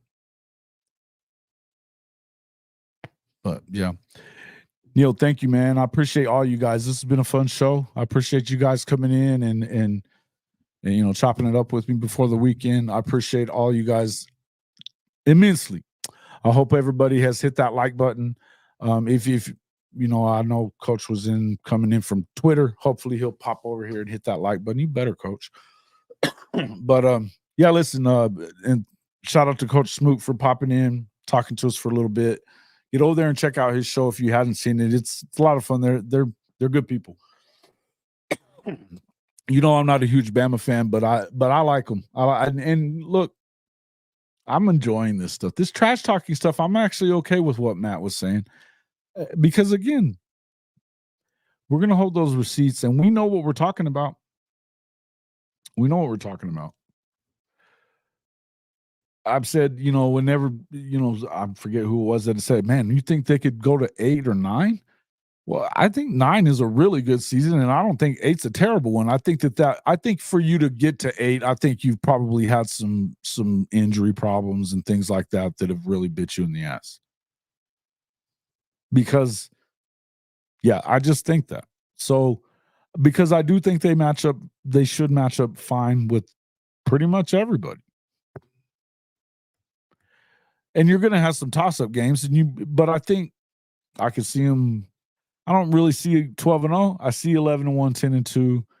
But I think the worst it would get, the floor would be 8-4, and that would be probably it was a tough season, and something happened probably, right?